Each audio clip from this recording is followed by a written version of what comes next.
أما بعد فيا أيها الناس أوصيكم عباد الله وإياي بتقوى الله.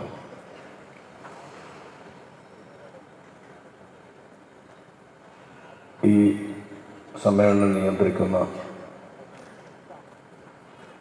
കേരള സംസ്ഥാന ജംഇയ്യത്തുൽ ഉലമായുടെ ആദരണീയരായ സെക്രട്ടറി ബഹുമാന്യരായ കുഞ്ഞാലി ഉസ്താദ്, സംസ്ഥാന ജംഇയ്യത്തുൽ ഉലമായുടെ നേതാക്കളായ ബഹുമാന്യരായ നാദാപുരം ഖാദി മേനക്കോട്ട് അഹമ്മദ് മുസ്ലിയാർ, കേരള സംസ്ഥാന സുന്നി യുവജന ഫെഡറേഷൻ സ്റ്റേറ്റ് അധ്യക്ഷൻ ബഹുമാന്യരായ സയ്യിദ് ഹസൻ സഖാഫ് തങ്ങൾ, കോയക്കുഞ്ഞി തങ്ങൾ, നാദാപുരം ജാദിയരി ഖാദി സയ്യിദ് അറ്റക്കോയ തങ്ങൾ,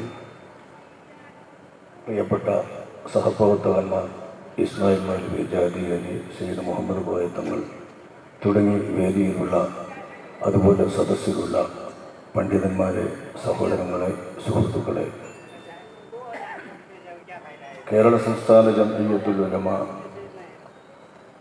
50 വർഷം പൂർത്തിയാക്കിയതിനെ തുടർന്ന് അതിൻ്റെ സുവർണ ജൂബിലി ആഘോഷ പരിപാടികൾ പ്രഖ്യാപിക്കപ്പെട്ടിരിക്കുകയാണ്. നിങ്ങൾ കേട്ടതുപോലെ ഇക്കഴിഞ്ഞ ഡിസംബർ 27-ാം തീയതി അഭിമന്യരായ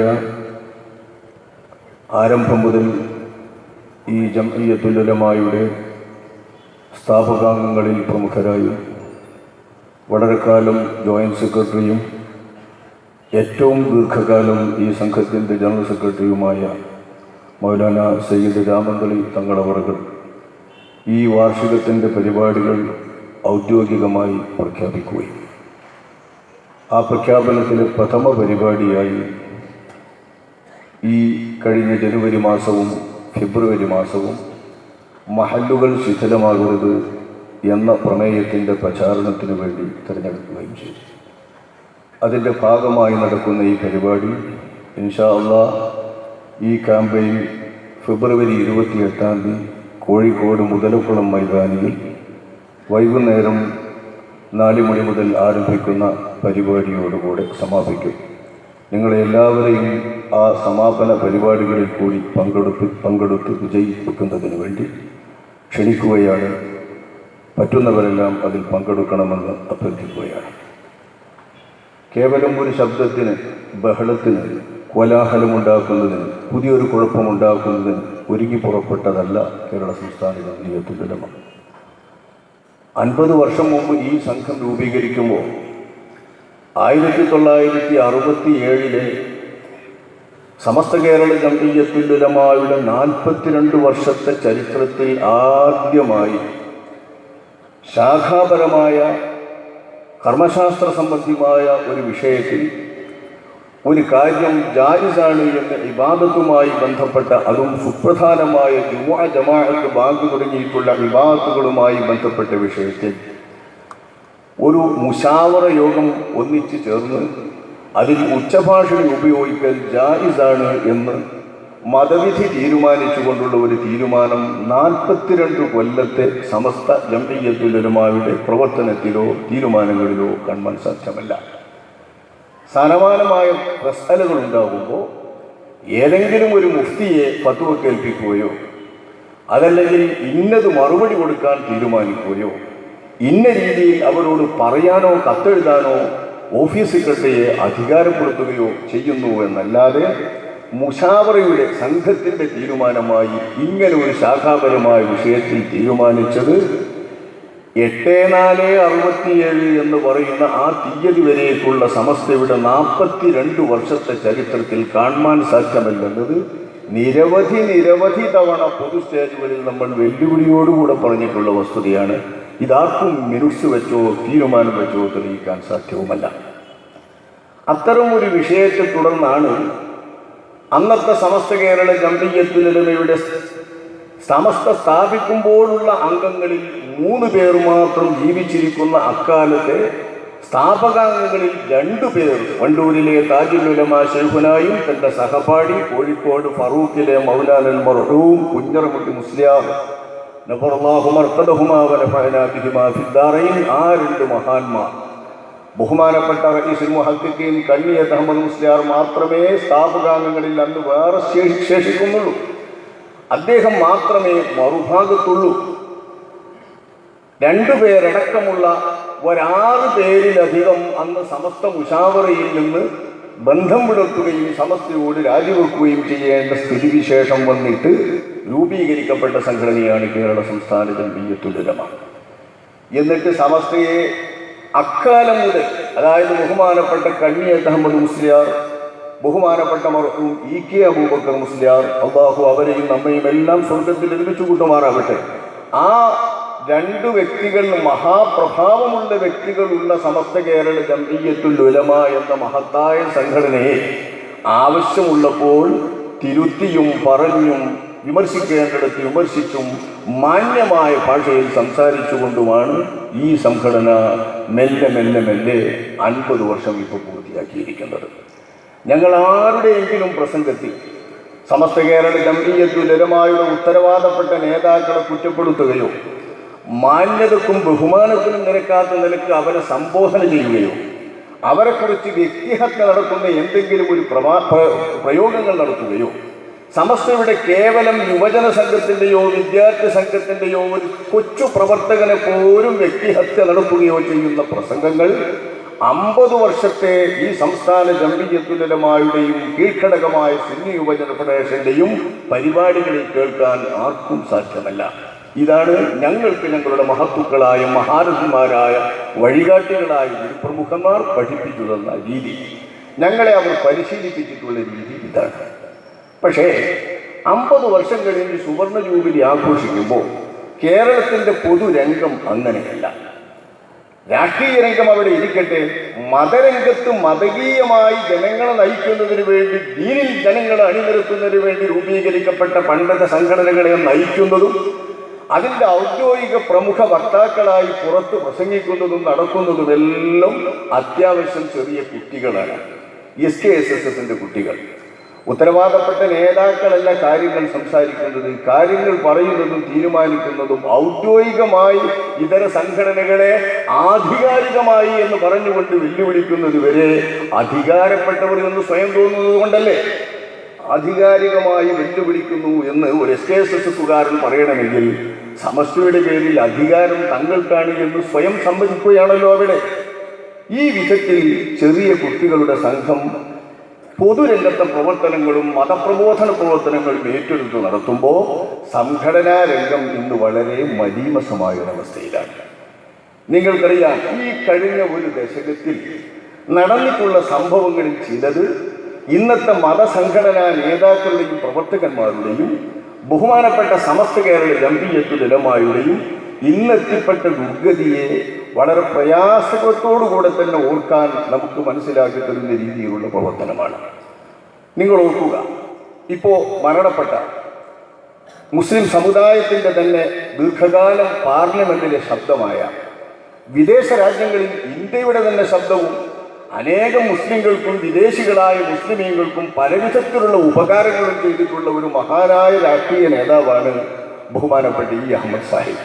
അള്ളാഹു അദ്ദേഹത്തിൻ്റെ നൽപ്രവർത്തനങ്ങൾ സ്വീകരിക്കുമാറാവട്ടെ.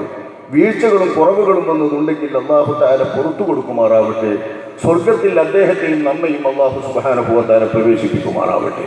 അദ്ദേഹം ഏതാനും വർഷങ്ങൾക്ക് മുൻപ് പട്ടിക്കാട് ജാമിഅ നൂരിയ അറബി കോളേജിലെ പ്രസംഗത്തിൽ യോഗത്തിൽ പങ്കെടുക്കുന്നതിന് വേണ്ടി, സനദ്ദാന പ്രസംഗത്തിന് വേണ്ടി പങ്കെടുക്കുന്നതിന് വേണ്ടി പോകുമ്പോൾ വലിയൊരു കോലാഹലം നടക്കുകയാണ്. അദ്ദേഹം അങ്ങോട്ട് ചെന്നാൽ കൂവും കൂക്കും എന്ന ഒരു പ്രചാരണം നടക്കുകയാണ്. ഈ പ്രചാരണത്തെ തുടർന്ന് അദ്ദേഹം ഇതിൽ നിന്ന് രക്ഷപ്പെടുന്നതിന് വേണ്ടി അദ്ദേഹം ചെയ്ത സംഗതി, പാണക്കാട് കൊടപ്പനക്കൽ തറവാട്ടിൽ ബഹുമാനപ്പെട്ട സയ്യിദ് മുഹമ്മദ് അലി ശിഹാബ് തങ്ങൾ അവർക്ക്, സർവാദരണീയരായ നേതാവിൻ്റെ അള്ളാഹുവിൻ്റെ ഹത്തജാഹ് ബർക്കത്ത് കൊണ്ട് നമ്മുടെ ഇരുലോകവും നന്നാക്കുമാറാവട്ടെ, സയ്യിദ് മുഹമ്മദ് അലി ശിഹാബ് തങ്ങൾ അവരുടെ വീട്ടിൽ ചെന്ന് അവർ പോകുന്ന വാഹനത്തിൽ അവരുടെ കൂടെ കയറിയിട്ടാണ്, സ്വന്തം കാറില്ലാത്തവരാണോ അഖിലേന്ത്യാ നേതാവ്, മുസ്ലിമീങ്ങളുടെ ഉത്തരവാദപ്പെട്ട MP, അദ്ദേഹം വന്ന് അങ്ങോട്ട് പോകുമ്പോൾ ബഹുമാനപ്പെട്ട സയ്യിദ് മുഹമ്മദ് അലി ശിഹാബ് തങ്ങളുടെ കാറിലിരുന്നു കൊണ്ട് തങ്ങളോടൊപ്പമാണ് പട്ടിക്കാട് ജാമിയ സമ്മേളനത്തിലേക്ക് എത്തുന്നത്. ജാമിയ മിലിയ സമ്മേളന വേദിയിലേക്ക്, സദസ്സിലേക്ക് അദ്ദേഹത്തിന്റെ, അതായത് ശിഹാബ് തങ്ങളുടെ കാറ് കടന്ന ഉടനെ ഈ അഹമ്മദ് എന്ന പേര് വിളിച്ചുകൊണ്ട് അദ്ദേഹത്തെ മാത്രം കൂവുകയാണ്. യഥാർത്ഥത്തിൽ ആരെയാണ് ആ കൂക്കുന്നത്? ഈ അഹമ്മദേ എന്ന് വിളിച്ചിട്ട് കൂക്കുകയാണ്. എന്താണ് ഇതിന് കാരണമെന്നറിയുമോ? അദ്ദേഹം അതിന്റെ തൊട്ട് മുൻപ് മർക്കസിലെ, കോഴിക്കോട് മർക്കസിലെ, കാരന്തൂർ മർക്കസിലെ AP വിഭാഗത്തിന്റെ സ്ഥാപനത്തിലെ സമ്മേളനത്തിൽ പങ്കെടുത്തു. മുസ്ലിം സംഘടനകൾ എല്ലാവരെയും ഒരുമിപ്പിക്കാൻ വേണ്ടി ലീഗിന്റെ തെരഞ്ഞെടുപ്പിലുള്ള ക്ഷീണവും മറ്റുമൊക്കെ വന്ന സമയത്ത് മുസ്ലിം സമുദായത്തിലെ എല്ലാവരെയും ഒന്നിച്ചണിനിരത്തുന്നതിന് വേണ്ടി പണിപ്പെട്ടുകൊണ്ട് മുസ്ലിം ലീഗ് നേതൃത്വം ഉണ്ടാക്കിയെടുത്ത ഒരു നയമായിരുന്നു ഇത്. പിണങ്ങി നിൽക്കുന്ന, തെറിച്ചു നിൽക്കുന്ന, രാഷ്ട്രീയത്തിൽ മുസ്ലിം ലീഗിനെ തന്നെ കുറ്റപ്പെടുത്തി നിന്നിരുന്ന AP-ക്കാരുടെ സദസ്സുകളിലും പങ്കെടുത്ത് അവരെ നല്ല വഴിക്ക് മുഖ്യധാരയിലേക്ക് കൊണ്ടുവരിക എന്ന നിലയ്ക്ക് ചില നേതാക്കളൊക്കെ പങ്കെടുത്തിരുന്നു. ഈ വിധത്തിൽ ബഹുമാനപ്പെട്ട ഇ അഹമ്മദ് സാഹിബ് പങ്കെടുത്തതിന് അദ്ദേഹത്തെ പട്ടിക്കാട് ജാമിയ നൂരിയ കോളേജിലേക്ക് ചെല്ലുമ്പോൾ കൂക്കുന്നത് ആരാണ്? ഇത് നമ്മൾ ഓർക്കണം. ഇത് നമ്മുടെ സമസ്തയുടെ ചെറിയ മക്കളാണ്. നേതാക്കൾക്ക് ഇതിൽ പങ്കുണ്ടെന്ന് നമ്മൾ പറയുന്നില്ല. നേതാക്കൾ ഇത് അറിഞ്ഞിരിക്കില്ല. ശരിയാണ്, ഒരു നേതാവും ഇത് സമ്മതിക്കുകയില്ല, ഒരു സംഘത്തിന്റെ നേതാവും ഇത് സമ്മതിക്കുകയില്ല. ഏതാണ്ട് കുറച്ചു കാലം കഴിഞ്ഞു ഈ അടുത്ത് സമസ്തയുടെ ഉത്തരവാദപ്പെട്ട പ്രസിഡന്റായിരുന്ന പട്ടിക്കാട് കോളേജിലെ, ജാമിയ നൂരിയ കോളേജിലെ പ്രധാനപ്പെട്ട സ്വതർമുദരിസുമായ ബഹുമാനപ്പെട്ട കാളമ്പാടി മുഹമ്മദ് മുസ്ലിയാർ അവர்கள் അദ്ദേഹത്തിൻ്റെ ജനാസ കാണാൻ ചോദിച്ചും സമ്മതം ചോദിച്ചുമാണത്രേ മറുഗ്രൂപ്പ് സമസ്തയിലെ ഏറ്റവും പ്രമുഖനായ നേതാവ് ബഹുമാന്യനായ കാന്തപുരം AP അബൂ മുസ്ലിയാർ അവர்கள் വന്നത്. ചോദിച്ചോ ഇല്ലെന്ന് നമുക്കറിയില്ല. പക്ഷെ അദ്ദേഹം വന്നിട്ട് അദ്ദേഹം ജനാസ കാണുന്നിടത്ത് നിന്ന് തിരിച്ചു ഓടുകയാണ് ചെയ്യുന്നത് കാണുന്നത്. രംഗം വളരെ മലീമസമാവുകയാണ്, വളരെ പ്രയാസകരമായ രീതിയിലേക്ക് നീങ്ങുകയാണ്. അദ്ദേഹത്തെ നുള്ളി, പിച്ചി എന്ന് പറയുന്ന ചിലര്, താടി പിടിച്ചു എന്ന് പറയുന്ന ചിലര്, എന്ത് സംഭവിച്ചു എന്നറിയില്ല, എന്തോ കയ്യാങ്കളി അദ്ദേഹവുമായി ബന്ധപ്പെട്ട് നടത്തിയെന്നത് വ്യക്തം. പിന്നെ ആ നേതാക്കളെ തെരഞ്ഞ് ഓടുന്നതും നേതാക്കൾ കുറ്റം വിട്ടപ്പോൾ ഓടി വരാൻ വേണ്ടി ശ്രമിക്കുന്നതും അപ്പോഴേക്ക് കഴിയേണ്ടത് കഴിഞ്ഞു. ഇത് ഉത്തരവാദപ്പെട്ട ഒരു സമസ്തയുടെ പ്രസിഡന്റ് മരിച്ചു കിടക്കുമ്പോൾ സാധാരണഗതിയിൽ ഉണ്ടാകൂലേ അങ്ങോട്ടും ഇങ്ങോട്ടും സംസാരിച്ചും പറഞ്ഞുമൊക്കെ നടന്ന മറുസംഘത്തിലെ ആളുകൾക്ക് ആ സമയത്തൊന്ന് ചെന്ന് കാണാനും ഉപചാരപൂർവം ജനാസ സന്ദർശിച്ചുകൊണ്ട് അവിടെ ആയിരക്കാരുമൊക്കെ ഒരു ചെല്ലുന്നത് സൗഹാർദ്ദപരമായ ഒരു നാടിൻ്റെ രീതിയല്ലേ, സംസ്കാരമല്ലേ? ഈ സംസ്കാരം പാലിക്കുമ്പോൾ ആ സമയത്ത് പോലും നുള്ളിയും പിച്ചിയും അദ്ദേഹത്തോട് സംസ്കാരശൂന്യമായി പെരുമാറിയത് ആരായിരിക്കും? ആരായിരുന്നാലും ഈ സംഘടനാ സംസ്കാരം ഇവിടെ വ്യാപകമാവുകയാണ്. പറയുമ്പോഴേക്ക്, സംസാരിക്കുമ്പോഴേക്ക് ആരാണെങ്കിലും ആരെയാണെങ്കിലും അമാന്യമായ രീതിയിലും യാതൊരു വിധത്തിലുള്ള തത്വദീക്ഷയുമില്ലാതെ വിമർശിക്കുകയും ആക്ഷേപിക്കുകയും ചെയ്യുന്ന നിലവാരം സംഘടനയ്ക്ക് വേണ്ടി മതപ്രബോധന രംഗത്ത് സജീവമായിട്ടുള്ള, ചടുലമായി പ്രവർത്തിക്കുന്ന സമസ്തയുടെ ഘടകം എന്ന് അഭിമാനിക്കുന്ന ഒരു വിദ്യാർത്ഥി സംഘടനയെ എത്തിപ്പെട്ടാൽ ഇതേ നേതാക്കളാണ് ഒരു 10-20 വർഷം കഴിഞ്ഞാൽ സമസ്ത കേരള ജംഇയ്യത്തുൽ ഉലമയുടെ മുശാവറയിൽ വരിക, പ്രസിഡന്റ് ആവുക, സെക്രട്ടറി ആവുക. അങ്ങനെയല്ലേ വരിക? ഓരോരുത്തർ മരണപ്പെടുകയില്ലേ? ആരെങ്കിലും നിലച്ചിരിക്കുമ്പോഴാണോ ബഹുമാനപ്പെട്ട കോട്ടുകൽ ബാപ്പു മുസ്ലിയാരുടെ മരണം സംഭവിക്കുന്നത്? വിദേശത്ത് പോയാണല്ലേ? വളരെ പെട്ടെന്ന് അദ്ദേഹത്തെ അല്ലാഹു സുബ്ഹാനഹു വ തആല പെട്ടെന്ന് പരീക്ഷിക്കുകയും അല്ലാഹു അവന്റെ ലോകത്തേക്ക് കൊണ്ടുപോവുകയുമായിരുന്നില്ലേ? അല്ലാഹു അദ്ദേഹത്തിന്റെ സൽക്രമങ്ങൾ സ്വീകരിക്കുകയും പാപങ്ങൾ വിട്ടുപുറത്ത് മാഫാക്കുകയും സ്വർഗപ്രവേശം അവർക്കും നമുക്കും അല്ലാഹു തആല നൽകുകയും ചെയ്യുമാറാവട്ടെ. അദ്ദേഹത്തെ പോലുള്ള ആളുകളൊക്കെ ഓരോരുത്തർ പോയി പിന്നെ ഈ SKSS മൂത്തു വരുന്നതല്ലേ പിന്നെ സമസ്ത കേരള ജംഇയ്യത്തുൽ നേതൃത്വത്തിൽ വരിക? ഈ സംസ്കാരം തുടരാമോ? ഇത് തുടരാൻ അനുവദിച്ചുകൂടാ. ഇക്കാര്യത്തിൽ ഒരു ബോധീകരണം ആവശ്യമാണെന്ന് ഏതാണ്ട് 1-2 കൊല്ലത്തോളമായി കേരള സംസ്ഥാന ജംഇയ്യത്തുൽ ഉലമയും കീഴ്ഘടകമായ സുന്നി യുവജന ഫെഡറേഷനും ആലോചിച്ചുകൊണ്ടേയിരിക്കുകയാണ്. പക്ഷെ അതിനാലുണ്ടാകുന്ന ഭവിഷ്യത്തുകളും പ്രശ്നങ്ങളും വീണ്ടും സമൂഹത്തിൽ അതിൻ്റെ പേരിൽ അലയൊലികളും വാഗ്വാദങ്ങളും വിവാദങ്ങളും നടക്കുമോ എന്നതും അതിനെ തുടർന്നുണ്ടാകുന്ന സംഘടനാപരമായ ഫാഷിസത്തിൻ്റെതായ കട്ടനഷ്ടങ്ങളും എല്ലാം ഓർത്തുകൊണ്ട് തന്നെയാണ് വളരെ ശ്രദ്ധാപൂർവം നീങ്ങിക്കൊണ്ടിരുന്നത്. പക്ഷേ ഇനി ഇത് സഹിക്കാനാവില്ല, ആരെങ്കിലും ഇത് പറയാതിരിക്കാനാവില്ല. രാഷ്ട്രീയക്കാർക്ക് ഇതറിയാം. പറഞ്ഞു SKSSന്റെ പ്രവർത്തനം കേരളത്തിൻ്റെ മുസ്ലിം സംഘടനകളെ മുഴുവൻ ഭരിക്കുന്നിടത്തേക്ക് എത്തിയിരിക്കുകയാണ്. മുസ്ലിം ലീഗിൻ്റെ സ്ഥാനാർത്ഥികളെ നിയന്ത്രിക്കുമ്പോൾ ആരാണ് സ്ഥാനാർത്ഥിയാകേണ്ടത്, തങ്ങൾക്ക് ഇഷ്ടപ്പെട്ടവരാകണമെന്ന് വാശി പിടിക്കുന്ന ഒരു സംസ്കാരം സമസ്ത കേരള ജംഇയ്യത്തുൽ ഉലമയിൽ വളർന്നു വരികയാണ്. എല്ലാ വിഭാഗവുമുള്ള കേരളത്തിലെയും സമുദായിക സംഘടനയല്ലേ മുസ്ലിം ലീഗ്. സമസ്തക്കാരുണ്ട്, മറ്റേ സമസ്തക്കാരുണ്ടെങ്കിൽ ഉണ്ടാവും, സംസ്ഥാനക്കാരേതായാലും ഉണ്ട്, മുജാഹിദിന്റെ പല വിഭാഗങ്ങളുണ്ട്. എല്ലാ വിഭാഗവും പണ്ട് കാലം മുതലേ മുസ്ലിമീങ്ങൾ എന്ന പേരിൽ രാഷ്ട്രീയാവകാശങ്ങൾക്ക് വേണ്ടി സാമുദായികമായി സംഘടിച്ചിട്ടുള്ള ഒരു പ്രസ്ഥാനമെന്ന നിലയ്ക്ക് അത്തരം ആളുകളെ ഒക്കെയും ആ പാർട്ടിയുടെ സ്ഥാനാർത്ഥികളായി മറ്റും നിശ്ചയിക്കാൻ ആ സംഘത്തിന് അവകാശമുണ്ടല്ലോ, ചുമതലയുമുണ്ടല്ലോ.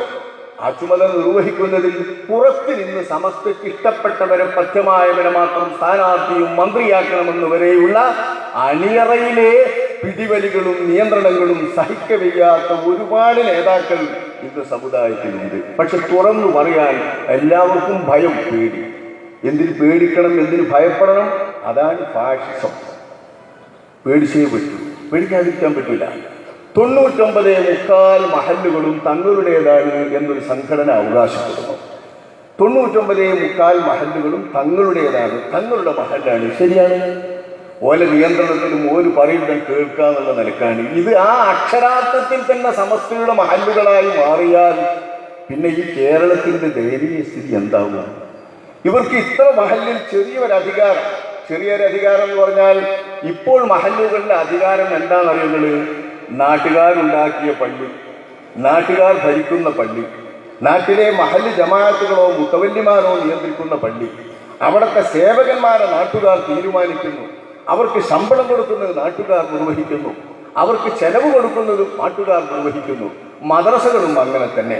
മദ്രസയും പള്ളികളുമെല്ലാം നാട്ടുകാർ സുഗമമായി നടത്തിക്കൊണ്ടിരിക്കുന്ന ഇന്നത്തെ രീതിയിൽ വരെ സമസ്തയുമായുള്ള ഒരു ബന്ധം, അതിൻ്റെ ചെറിയ മൈലോയിൽ ഭരണഘടനയിൽ പള്ളിയുടെ സുരക്ഷയ്ക്ക് വേണ്ടി മറ്റാരെങ്കിലും പള്ളി വ്യാജമായി രജിസ്റ്റർ ചെയ്ത് തട്ടിക്കൊണ്ടുപോകാതിരിക്കുവാൻ വേണ്ടി മുജാഹിദുകൾ കോഴിക്കോടുള്ള നഗരത്തിലെ ചില പള്ളികളൊക്കെ വ്യാജമായി രജിസ്റ്റർ ചെയ്തുകൊണ്ട് സ്വന്തമാക്കിയ ദുരനുഭവങ്ങളില്ലാതിരിക്കുവാൻ വേണ്ടി അവിടുത്തെ ഉത്തരവാദപ്പെട്ട ആളുകൾ പണ്ഡിതന്മാരുടെ ഉപദേശപ്രകാരം സമസ്ത കേരള ജംഇയ്യത്തുൽ ഉലമായുടെ ആശയാദർശങ്ങൾക്കനുസരിച്ച് പ്രവർത്തിക്കുമെന്നോ, സമസ്ത കേരള ജംഇയ്യത്തുൽ ഉലമായിലേക്കും പ്രശ്നങ്ങളുണ്ടാകുമ്പോൾ തർക്കങ്ങളുണ്ടാകുമ്പോൾ അന്തിമ തീർപ്പ് എന്നോ, മുശാവറയിലെ ഒരംഗത്തെ ഉപദേശകനാക്കി വെക്കുമെന്നോ ഏതൊരു തരത്തിലുള്ള ഒരു ചെറിയ ബന്ധം ഈ ഭരണഘടനയിൽ എഴുതി എന്നതിൻ്റെ പേരിൽ മാത്രമാണ് കൊണ്ടോട്ടിക്ക് ചുറ്റും മാത്രം 3 പള്ളികൾ ഇപ്പോൾ പൂട്ടപ്പെട്ട് കിടക്കുന്നത്. എൻ്റെ സഹോദരന്മാർ ഓർക്കണം, ഒന്ന് കരിപ്പൂരിലെ പഴയ ജുമുഅത്ത് പള്ളി, നമ്മുടെ വിമാനത്താവളത്തിലെ കരിപ്പൂരിലെ പഴയ ജുമുഅത്ത് പള്ളി, പഴയ പള്ളി അവിടെ പൂട്ടപ്പെട്ട് കിടക്കുകയാണ്. ഒന്നതിനടുത്ത് ചാമപ്പറമ്പിലെ ഒരു പള്ളി പൂട്ടപ്പെട്ട് കിടക്കുകയാണ്. ഒരാൾക്കും നിസ്കരിക്കാൻ കയറാൻ പറ്റില്ല, ആർക്കും പ്രവേശനമില്ല. അതിനടുത്ത് തന്നെ കക്കോവിലെ പള്ളി പൂട്ടപ്പെട്ട് കിടക്കുകയാണ്. പള്ളിക്കൽ ബസാറിലെ പള്ളി പൂട്ടപ്പെട്ടു, തുറക്കപ്പെട്ടു, പൂട്ടപ്പെട്ടു, തുറക്കപ്പെട്ടു, ഇനി എപ്പോഴും പൂട്ടാം. ഈ വിധത്തിൽ പള്ളിക്കൽ ബസാർ ടൗണിലെ പള്ളി, ഇങ്ങനെ പള്ളികൾ നിങ്ങളുടെ ഈ ഭാഗത്ത് അത്ര പരിചയമില്ലാത്തത് കൊണ്ട് നിങ്ങൾക്കതിൻ്റെ ഗൗരവം അത്ര തിരിയില്ല. മലപ്പുറം ജില്ലയിൽ ഇത് വളരെ ഗൗരവകരമാണ്. കൊണ്ടോട്ടി മേഖലയിൽ മാത്രം ഈ 3 പള്ളികൾ പൂട്ടപ്പെട്ട് കിടക്കുന്നത്, ആ പള്ളി മുഴുവൻ സമസ്തയുടേതാണെങ്കിൽ ആ പള്ളിയുടെ മഹല്ലിലുള്ളവർ മുഴുവൻ 99.25 സമസ്ത കേരള ജംഇയ്യത്തുൽ ഉലമയെ അംഗീകരിച്ചുകൊണ്ട് അങ്ങോട്ട് അംഗീകരിക്കാൻ വേണ്ടിയിട്ട് ചെന്നിട്ട് അധികാരപത്രം വാങ്ങിയിട്ട് അംഗീകാരപത്രം വാങ്ങിയതാണെങ്കിൽ പിന്നെ എങ്ങനെയാണ് അവിടെ പൂട്ടേണ്ട ഗതി വരിക? പള്ളിയിൽക്കാർ മറ്റുള്ളവർ നിസ്കരിച്ച് അടച്ചിടേണ്ട വിധം സംഘടന എങ്ങനെ ഉണ്ടാകും? ഇതാണ് നമ്മൾ ആലോചിക്കേണ്ടത്. ഭരണഘടനയിൽ ഞങ്ങളെ പേര് ചേർത്തിട്ടുണ്ടെന്ന നിലക്ക് പൂർണ്ണമായും മഹല്ല് അധികാരപ്പെടുത്താൻ വേണ്ടി കെ വിഭാഗം സുന്നികൾ ശ്രമിക്കുമ്പോൾ മറുവിഭാഗം സുന്നികൾ ഭൂരിപക്ഷമുള്ള ഇടങ്ങളും സമത്തിലുള്ളവരും കുറവുള്ളവരും ഈ പള്ളികളിലുണ്ട്.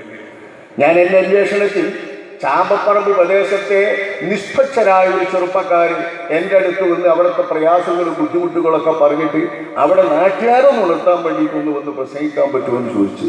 ഞാനതിൽ ഒരുപാട് തടസ്സങ്ങൾ പറഞ്ഞു, പിന്നുണ്ടാവുന്ന സംഭവങ്ങളും പറഞ്ഞു. കാരണം സമസ്തയുടെ പേരിൽ രണ്ടു കൂട്ടർ തല്ലുന്നിടത്ത് ഞങ്ങൾ ഇതിനവിടെ ഒന്ന് സംസാരിക്കാൻ, ഞങ്ങളും കൂടെ ഒരു ഭാഗമാക്കാനും ഒന്ന് മാന്തിയിട്ടൊരു കൂട്ടരെ കൊണ്ടുവരാനും വേണ്ടി നടത്തുന്നതാണെന്ന് പറയുമ്പോൾ അവരോട് പറഞ്ഞു നോക്കി. പക്ഷെ അവർ വളരെ യാഥാർത്ഥ്യബോധത്തോടുകൂടി നാട്ടുകാർ പറഞ്ഞാൽ മനസ്സിലാക്കും സത്യം എന്ന് തോന്നിക്കൊണ്ടുള്ള ആ വസ്തുത ബോധ്യപ്പെട്ടപ്പോൾ ഒരു നല്ലൊരു സംഘം ആളുകൾ വീട്ടിൽ കുത്തിരിക്കാൻ മാത്രമല്ല, ഇതിലപ്പുറം ആളുകൾ ആ ചെറുപ്പക്കാരുടെ മുമ്പിൽ ഞാൻ അവർക്ക് ദിവസം സംസാരിക്കാൻ വേണ്ടി സമ്മതിച്ച് അവിടെ പോയി സംസാരിച്ചു.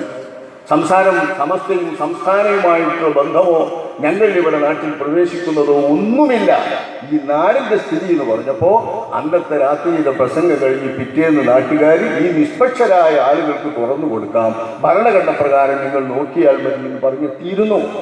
പക്ഷെ അപ്പോഴേക്കാണ് കുറച്ച് ദിവസം കഴിഞ്ഞപ്പോൾ പള്ളിക്കൽ ബസാറിലെ പള്ളിയിൽ പിന്നെ മഗ്‌രിബിന്റെ നേരത്ത് സംഘടനമുണ്ടായി, പള്ളി പൂക്കലും മറ്റും നടന്നത്. അപ്പോൾ ആ പള്ളി പൂട്ടിയപ്പോൾ അതിൻ്റെ കാര്യത്തിൽ തീരുമാനമായിട്ട് ഇത് പറ്റുള്ളൂ എന്ന് വാശി പിടിച്ച് അവിടെ നിൽക്കുകയാണ്. സമാധാനപരമായി നടക്കുന്ന നാട്. ആ നാടിനെ കുറിച്ച് ഞാൻ ചോദിച്ചു നോക്കുമ്പോൾ തെരഞ്ഞെടുപ്പ് നടക്കണമെന്നാണ് ഏർപ്പിക്കാർ പറയുന്നത്. തെരഞ്ഞെടുപ്പ് നടക്കണം. ഞാൻ ഇതൊന്നും പ്രവേശിച്ചിട്ടില്ല. മുസ്ലിമീങ്ങൾ തമ്മിൽ പാലിക്കേണ്ട മര്യാദകളെ സംബന്ധിച്ച് സംസാരിച്ച്, പള്ളി പൂട്ടിക്കിടക്കുന്നതിൻ്റെ ഗൗരവത്തെക്കുറിച്ച് സംസാരിച്ച്, അതുകൊണ്ട് നാട്ടുകാർക്ക് നാടിൽ വരുന്ന വിപത്തുകളെക്കുറിച്ച് ബോധീകരിച്ച് ഇങ്ങനെ സംസാരിച്ച ആ സംസാരത്തിന് സംഘടനാപരമായി ഒരു പക്ഷത്തെയും കുറ്റപ്പെടുത്തിയിട്ടില്ല. അതവിടെ ശരിയുമല്ലല്ലോ. ഞങ്ങളുടെ രീതി തന്നെ എവിടെ ഏതൊരു യോഗത്തിനോ വിഷയത്തിനോ ക്ഷണിക്കപ്പെട്ടാൽ ആ വിഷയം സംസാരിക്കുക, അതുമായി ബന്ധപ്പെട്ട് വേണ്ടത് പറയുക എന്നതാണ് ഞങ്ങളുടെ പ്രസംഗ രീതി. ഞങ്ങളുടെ സംഘടനാ രീതി ഇതാണ്. ഇത് ബഹുമാനപ്പെട്ട അഭിവന്ദരായ ഞങ്ങളുടെ വഴികാട്ടികളായ നേതാക്കൾ ഞങ്ങളെ ശീലിപ്പിച്ചതും പഠിപ്പിച്ചതും ഉപദേശിച്ചതും അങ്ങനെയാണ്. അതുപ്രകാരം നടന്നു നീങ്ങുന്ന ഞങ്ങൾ അവിടെ കുഴപ്പത്തിനൊന്നും പോയിട്ടില്ല. അതെല്ലാവർക്കും അറിയാം. സോഷ്യൽ മീഡിയകളിൽ പ്രസംഗങ്ങളെല്ലാവരും എല്ലാം തത്സമയം തന്നെ എത്തുമല്ലോ. ആ സ്ഥലത്ത് ഭൂരിപക്ഷം നോക്കിയിട്ട് വോട്ടിംഗ് നടത്തിയാൽ ഞങ്ങൾക്ക് കിട്ടുമെന്നാണ് ഏപ്പിക്കാർ പറയുന്നത്. ഈക്കക്കാർ പറയുന്നത് ഭരണഘടനയിൽ ഞങ്ങളുടേതാണ്. ഭരണഘടനയിൽ സമസ്ത മുഷാവറയുടെ ആധാരത്തിൽ സിയാമു ഹാജി എന്നുള്ളൊരു ഹാജി, ഞാനതിൻ്റെ ആധാരം പൂർണ്ണമായി വായിച്ചിട്ടാണ് സംസാരിക്കാൻ പോയത്. സിയാമു ഹാജി എന്ന ഒരു ഹാജി ഇത് വഖഫ് ചെയ്യുന്ന സമയത്ത് അദ്ദേഹം തന്നെ ആധാരം ചേർക്കുമ്പോൾ അന്നത്തെ കാലത്തെ അവിഭക്ത സമസ്തയാണെന്ന്, അവിഭക്ത സമസ്തയല്ല, APക്ക് വിഭജിക്കാത്ത സമസ്ത, അതായത് സംസ്ഥാന ജംഇയ്യത്തുൽ ഉലമ മാറിക്കഴിഞ്ഞ ശേഷം പിന്നീട് വരുന്ന സമസ്തയുടെ പേരിലാണ് അദ്ദേഹം സമസ്ത കേരള ജംഇയ്യത്തുൽ ഉലമയുടെ എഴുതുന്നത്. മുശാവറയുടെ 3 അംഗങ്ങൾ അതിൻ്റെ ഉപദേശകരായി വേണമെന്ന വസ്തുതയും അത് ചേർത്തിട്ടുണ്ട്. ആ വിധത്തിൽ സമസ്ത കേരള ജംഇയ്യത്തുൽ ഉലമയെ ബന്ധപ്പെടുത്തിക്കൊണ്ടുള്ള ഈ സിയാമു ഹാജി അദ്ദേഹം ആ സ്ഥലം വഖഫ് ചെയ്യുമ്പോഴും ആ പരിപാടി നടത്തുമ്പോഴുമുള്ള അദ്ദേഹത്തിൻ്റെ വ്യവസ്ഥ പ്രകാരം ഒരു ചെറിയ വാക്ക് കിട്ടി എന്ന നിലക്ക് ആ സമസ്തൻ്റെ പള്ളി കേസിനാകട്ടെ എന്നും പറഞ്ഞിട്ട് വാശി. മറുപക്ഷം ഞങ്ങൾക്കും കൂടി അവകാശപ്പെട്ടതാണ്. തെരഞ്ഞെടുപ്പ് നടത്തി വോട്ടിംഗ് നടത്തി ഭൂരിപക്ഷം മാർക്കാണ് വെച്ചാൽ അതുപോലെ ഭരിക്കുക. ഭരണം മാർക്കാവട്ടെ. പള്ളി പോലെ നടക്കണമെന്നും അവിടെ സുജൂദ് ചെയ്യപ്പെടണമെന്നും നമസ്കരിക്കണമെന്നുമല്ലേ മുസ്ലിമീങ്ങൾ ചിന്തിക്കുക. ഈമാനുള്ളവർ ആലോചിക്കുക.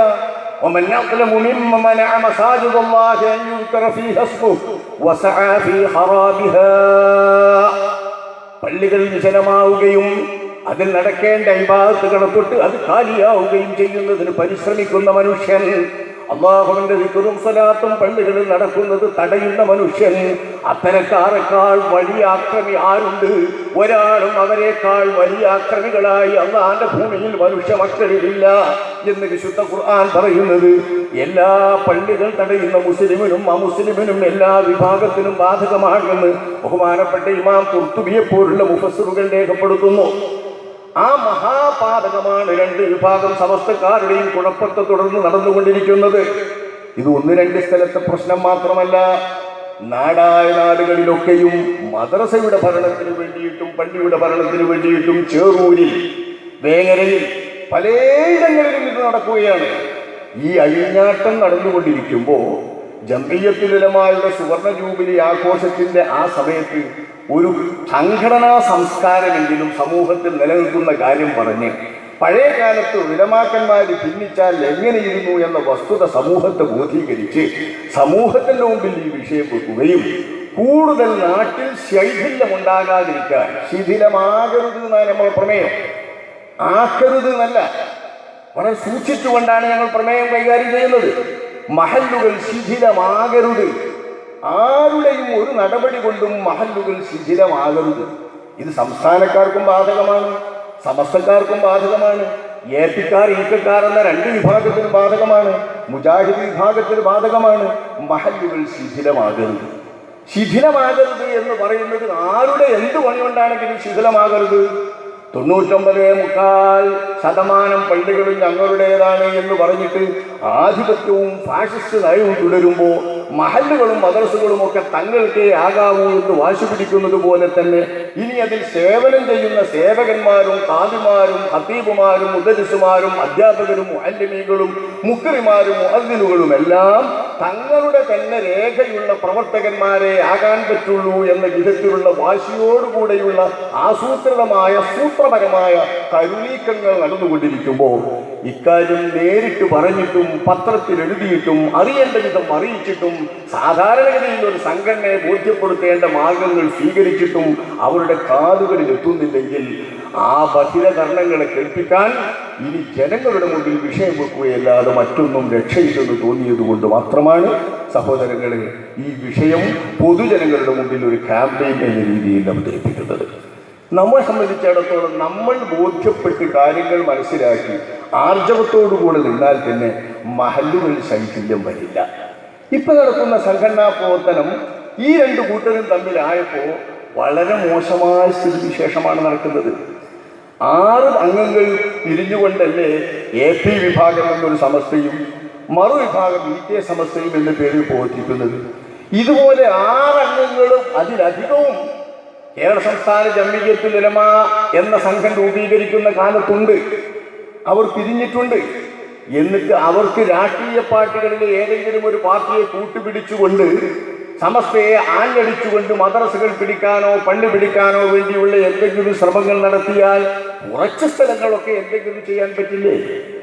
അതിനൊന്നും നിൽക്കാതെ കേരള സംസ്ഥാന ജംഇയ്യത്തുൽ ഉലമ അതിൻ്റെ സ്വതസിദ്ധമായ ശൈലിയിലുള്ള പ്രവർത്തനം തുടരുകയാണ്. ഒരു സംഘടനയെയും അടച്ചാക്ഷേപിച്ചുകൊണ്ട് അതിൻ്റെ സാങ്കത്യത്തെയോ അതിൻ്റെ പ്രസക്തിയെയോ ചോദ്യം ചെയ്യുന്ന പ്രവർത്തനം ഞങ്ങൾ നടത്താറില്ല. മനസ്സിലാക്കേണ്ടതും ശരിയല്ലാത്തതുമായ തീരുമാനങ്ങൾ ഉണ്ടാകുമ്പോഴോ ഏതെങ്കിലും തരത്തിലുള്ള തെറ്റായ ദിശയിലേക്ക് സമൂഹത്തെ നീക്കിക്കൊണ്ടിരിക്കുമ്പോഴോ ഇത്തരം സംസ്കാരശൂന്യമായ പ്രവർത്തനങ്ങൾ വിളയാടുമ്പോഴോ ആ സമയത്ത് അത്തരം കാര്യങ്ങളെക്കുറിച്ച് മാന്യമായി ബോധീകരിക്കുക എന്നതിൽ കവിഞ്ഞ് ഞങ്ങളൊന്നും ചെയ്യാറില്ല. 89-ൽ സമസ്തയിൽ EKAP പിളർപ്പുണ്ടായപ്പോൾ നമ്മുടെ കാദിയാരുടെ ഒക്കെ വളരെ യൗവനകാലമാണ്. ബഹുമാനപ്പെട്ട കുഞ്ഞാലി ഉസ്താദ്, കാദിയാർ അടക്കമുള്ള നേതാക്കൾ കോഴിക്കോട് ജില്ലയിലൂടെ ഒന്നടങ്കം നടത്തിയ പീസ് ക്യാമ്പയിൻ, സമാധാന പ്രചാരണം എന്ന പേരിലുള്ള ആ മഹത്തായ പരിപാടി അന്ന് പള്ളികളും മദ്രസകളും പിടിച്ചടക്കാൻ വേണ്ടി വരുന്ന ഏപ്പിക്കാർക്ക് അലോസരം സൃഷ്ടിച്ചു, പ്രയാസം സൃഷ്ടിച്ചു. കാരണം സമസ്ത പിരിഞ്ഞ ഉടനെ സമസ്തയുടെ പേരിലുള്ള മദ്രസകളൊക്കെ പിടിക്കാൻ വേണ്ടി അതിലൊരു പങ്ക് ചോദിക്കാനും പങ്ക് കിട്ടാനും വേണ്ടി പരിശ്രമിച്ചിരുന്നത് അവരാണ്. മഹല്ലുകളിൽ പങ്ക് കിട്ടാൻ വേണ്ടി ശ്രമിച്ചിരുന്നത് അവരാണ്. രാഷ്ട്രീയമായി കുഴപ്പമുണ്ടാക്കി രാഷ്ട്രീയമായി സമുദായത്തിൻ്റെ ആളുകൾക്കെതിരെ തിരിഞ്ഞുകൊണ്ടും മറ്റും കുഴപ്പമുണ്ടാക്കിയത് അവരായിരുന്നു. അന്നിലേക്ക് ഈ അന്നത്തെ പീസ് ക്യാമ്പയിൻ അതിൻ്റെ മുനകൾ മുഴുവൻ ചെന്നെത്തിയത് തങ്ങളുടെ നേരെയാണെന്ന് തോന്നിയപ്പോൾ അവർക്ക് ഞങ്ങളോട് ദേഷ്യമായി, ഈ ജംഇയ്യത്തിനോട് ദേഷ്യമായി. ഈ ജംഇയ്യത്തിനോട് തീർത്താൽ തീരാത്ത പക പോലെ അവരുടെ മനസ്സിൽ ദോഷമുണ്ടായി. അന്ന് പറഞ്ഞിരുന്നത് ഈക്കക്കാർക്കും ലീഗുകാർക്കും വേണ്ടി ഒപ്പം നിന്നു സംസ്ഥാനമായിരുന്നു. ഇപ്പം രംഗം അതല്ല. ഏപ്പിക്കാരെ പള്ളി ഉണ്ടാക്കിപ്പോയി, അവരവരുടെ മദ്രസകൾ ഉണ്ടാക്കിപ്പോയി. ഇപ്പോഴത്തെ പള്ളി മദ്രസയുടെ കാര്യത്തിൽ അധികവും ശ്രദ്ധ ഓല പള്ളി മദ്രസയും ഓലയുടെ കണക്കുന്നില്ല. അത് ഓലങ്ങനെ നടത്തും, അത് വല്ലതല്ല. പിന്നെ പൊതുവായിട്ടുള്ള പള്ളികളിൽ വല്ല പങ്കുണ്ടെങ്കിൽ അത് അവർക്ക് വിട്ടുകൊടുക്കില്ല. അങ്ങനെ ഉണ്ടല്ലോ, പൊതുവായ പള്ളികളിൽ അവർക്ക് വല്ല പങ്കുണ്ടെങ്കിൽ ഞങ്ങൾക്ക് പള്ളിയുണ്ട്, ഞങ്ങൾ വേറെ പോട്ടെ അതുപോലെ വിട്ടുകൊടുക്കൂല. കാരണം നാട്ടിലെ പള്ളിയിൽ ഞങ്ങൾക്ക് പങ്ക് വേണം. കാരണം മഹല്ലായി പൊതുവേ ജനങ്ങൾ പറയുക അതിനേ ഉള്ളൂ.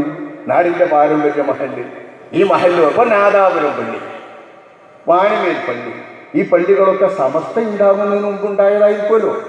നാദാപുരം പള്ളിയൊക്കെ സമസ്തൻ്റെ പള്ളിയാണോ? ഇനി സംസ്ഥാനൻ്റെ പള്ളിയാണോ? സംസ്ഥാനം 50 വർഷമായിട്ടുള്ളൂ. സംസ്ഥാനൻ്റെ പള്ളിയല്ല അവിടെ. സംസ്ഥാനക്കാർക്ക് ജുമാക്ക് കൂടാൻ പറ്റുന്നുണ്ട് എന്നുള്ള ബന്ധമല്ലാതെ സംസ്ഥാനയുടെ അധ്യക്ഷരായ മഹാനായ ഓറെ അനുസരിച്ചുകൊണ്ട് ഇക്കാലം അത്രയും നീങ്ങുന്നു എന്ന ബന്ധമല്ലാതെ ഞങ്ങളുടെ മുഷാവറാംഗമായി ബഹുമാനപ്പെട്ട കാലിയാരുടെ നേതൃത്വത്തിൽ നീങ്ങുന്നു എന്ന ബന്ധമല്ലാതെ സംഘടനാ ബന്ധത്തിൽ അതിനെ ഒറ്റ സ്വന്തമാക്കാൻ വേണ്ടിയിട്ടോ ഞങ്ങളുടെ സംഘടനയുടേതെന്ന് പറയാൻ വേണ്ടിയിട്ടോ കേരള സംസ്ഥാന ജംഇയ്യത്തുൽ ഒരു ശ്രമവും നടത്തുന്നില്ലല്ലോ. ഇത് നിങ്ങൾ പ്രത്യേകം തിരിച്ചറിയേണ്ടതുണ്ട്. ഈ കെ വിഭാഗത്തെ പോലെ മഹല്ലുകളിൽ പൊതുമഹല്ലുകളിൽ അധികാരമുള്ളത് ന്യൂനപക്ഷമെങ്കിലും കുറഞ്ഞ സ്ഥലത്തെങ്കിലും ഞങ്ങൾക്ക് കൊടുക്കുക. ഏപ്പിക്കാർക്ക് ഒറ്റയ്ക്ക് പള്ളിയ, മുജാഹിദിന് ഒറ്റയ്ക്ക് പള്ളിയ, ജമാഅത്തിന് ഒറ്റയ്ക്ക് പള്ളിയ, മുജാഹിദിലെ വിഭാഗങ്ങൾക്കൊക്കെ പള്ളികളേർക്ക് ഒറ്റയ്ക്ക് പള്ളിയാണ്. പക്ഷെ ആ പള്ളികളെ ഒന്നും പൊതുമഹല്ലായി ജനങ്ങൾ അംഗീകരിക്കില്ല. പറയുമെന്ന് ഏപ്പിക്കാരെ പള്ളി, മറ്റൊരു പള്ളി, മറിച്ചൊരു പള്ളി. അതിലൊരു യാഥാർത്ഥ്യമുണ്ട്. ഓര് കയറ്റിയ പള്ളി, ഓര് നടത്തുന്ന പള്ളി, ഓരങ്ങനെ പോക്കുന്ന പള്ളി സംഘടനാപരമായി തന്നെ അവരുടെ സംഘടനയുടെ മേൽഘടകത്തിൽ രജിസ്റ്റർ ചെയ്തൊക്കെയാണ് അവർ പള്ളി കയറ്റുക. പണം മറപ്പിയുടേതാണ്. പൊതുപള്ളികൾക്ക് നൽകുന്ന പണമാണെങ്കിലും ഏറ്റവും ഒരു കയറ്റ സംഘടനയ്ക്ക് വേണ്ടി തന്നെയാണ്. ഈക്കക്കാര് എന്ന് പറയുന്ന കൂട്ടരങ്ങനെയല്ല. പൊതുമഹല്ലുകളിലാണ് അവർ നിയന്ത്രണം നടത്തുന്നത്. ഞങ്ങളും അങ്ങനെ തന്നെയാണ്. പൊതുമഹല്ലുകൾ വിട്ട് ഞങ്ങൾ കളിക്കാറില്ല. പൊതുമഹല്ലുകളിൽ ജുമഅക്ക് കൂടാൻ പറ്റാത്ത അവസ്ഥ വന്നാൽ ഞങ്ങളുടെ പ്രവർത്തകർ ന്യൂനപക്ഷമായ ആ ന്യൂനപക്ഷത്തെ ഫാഷിസത്തിലൂടെ നാടിൻ്റെ ഭൂരിപക്ഷത്തിൻ്റെ തീരുമാനമനുസരിച്ചുകൊണ്ട് എല്ലാവരുടെയും ഹക്കാണ് ജുമുഅ. അതുകൊണ്ട് ജുമുഅക്ക് എല്ലാവർക്കും ഇഷ്ടപ്പെട്ട രീതിയിൽ മാത്രമേ നടത്താവൂ.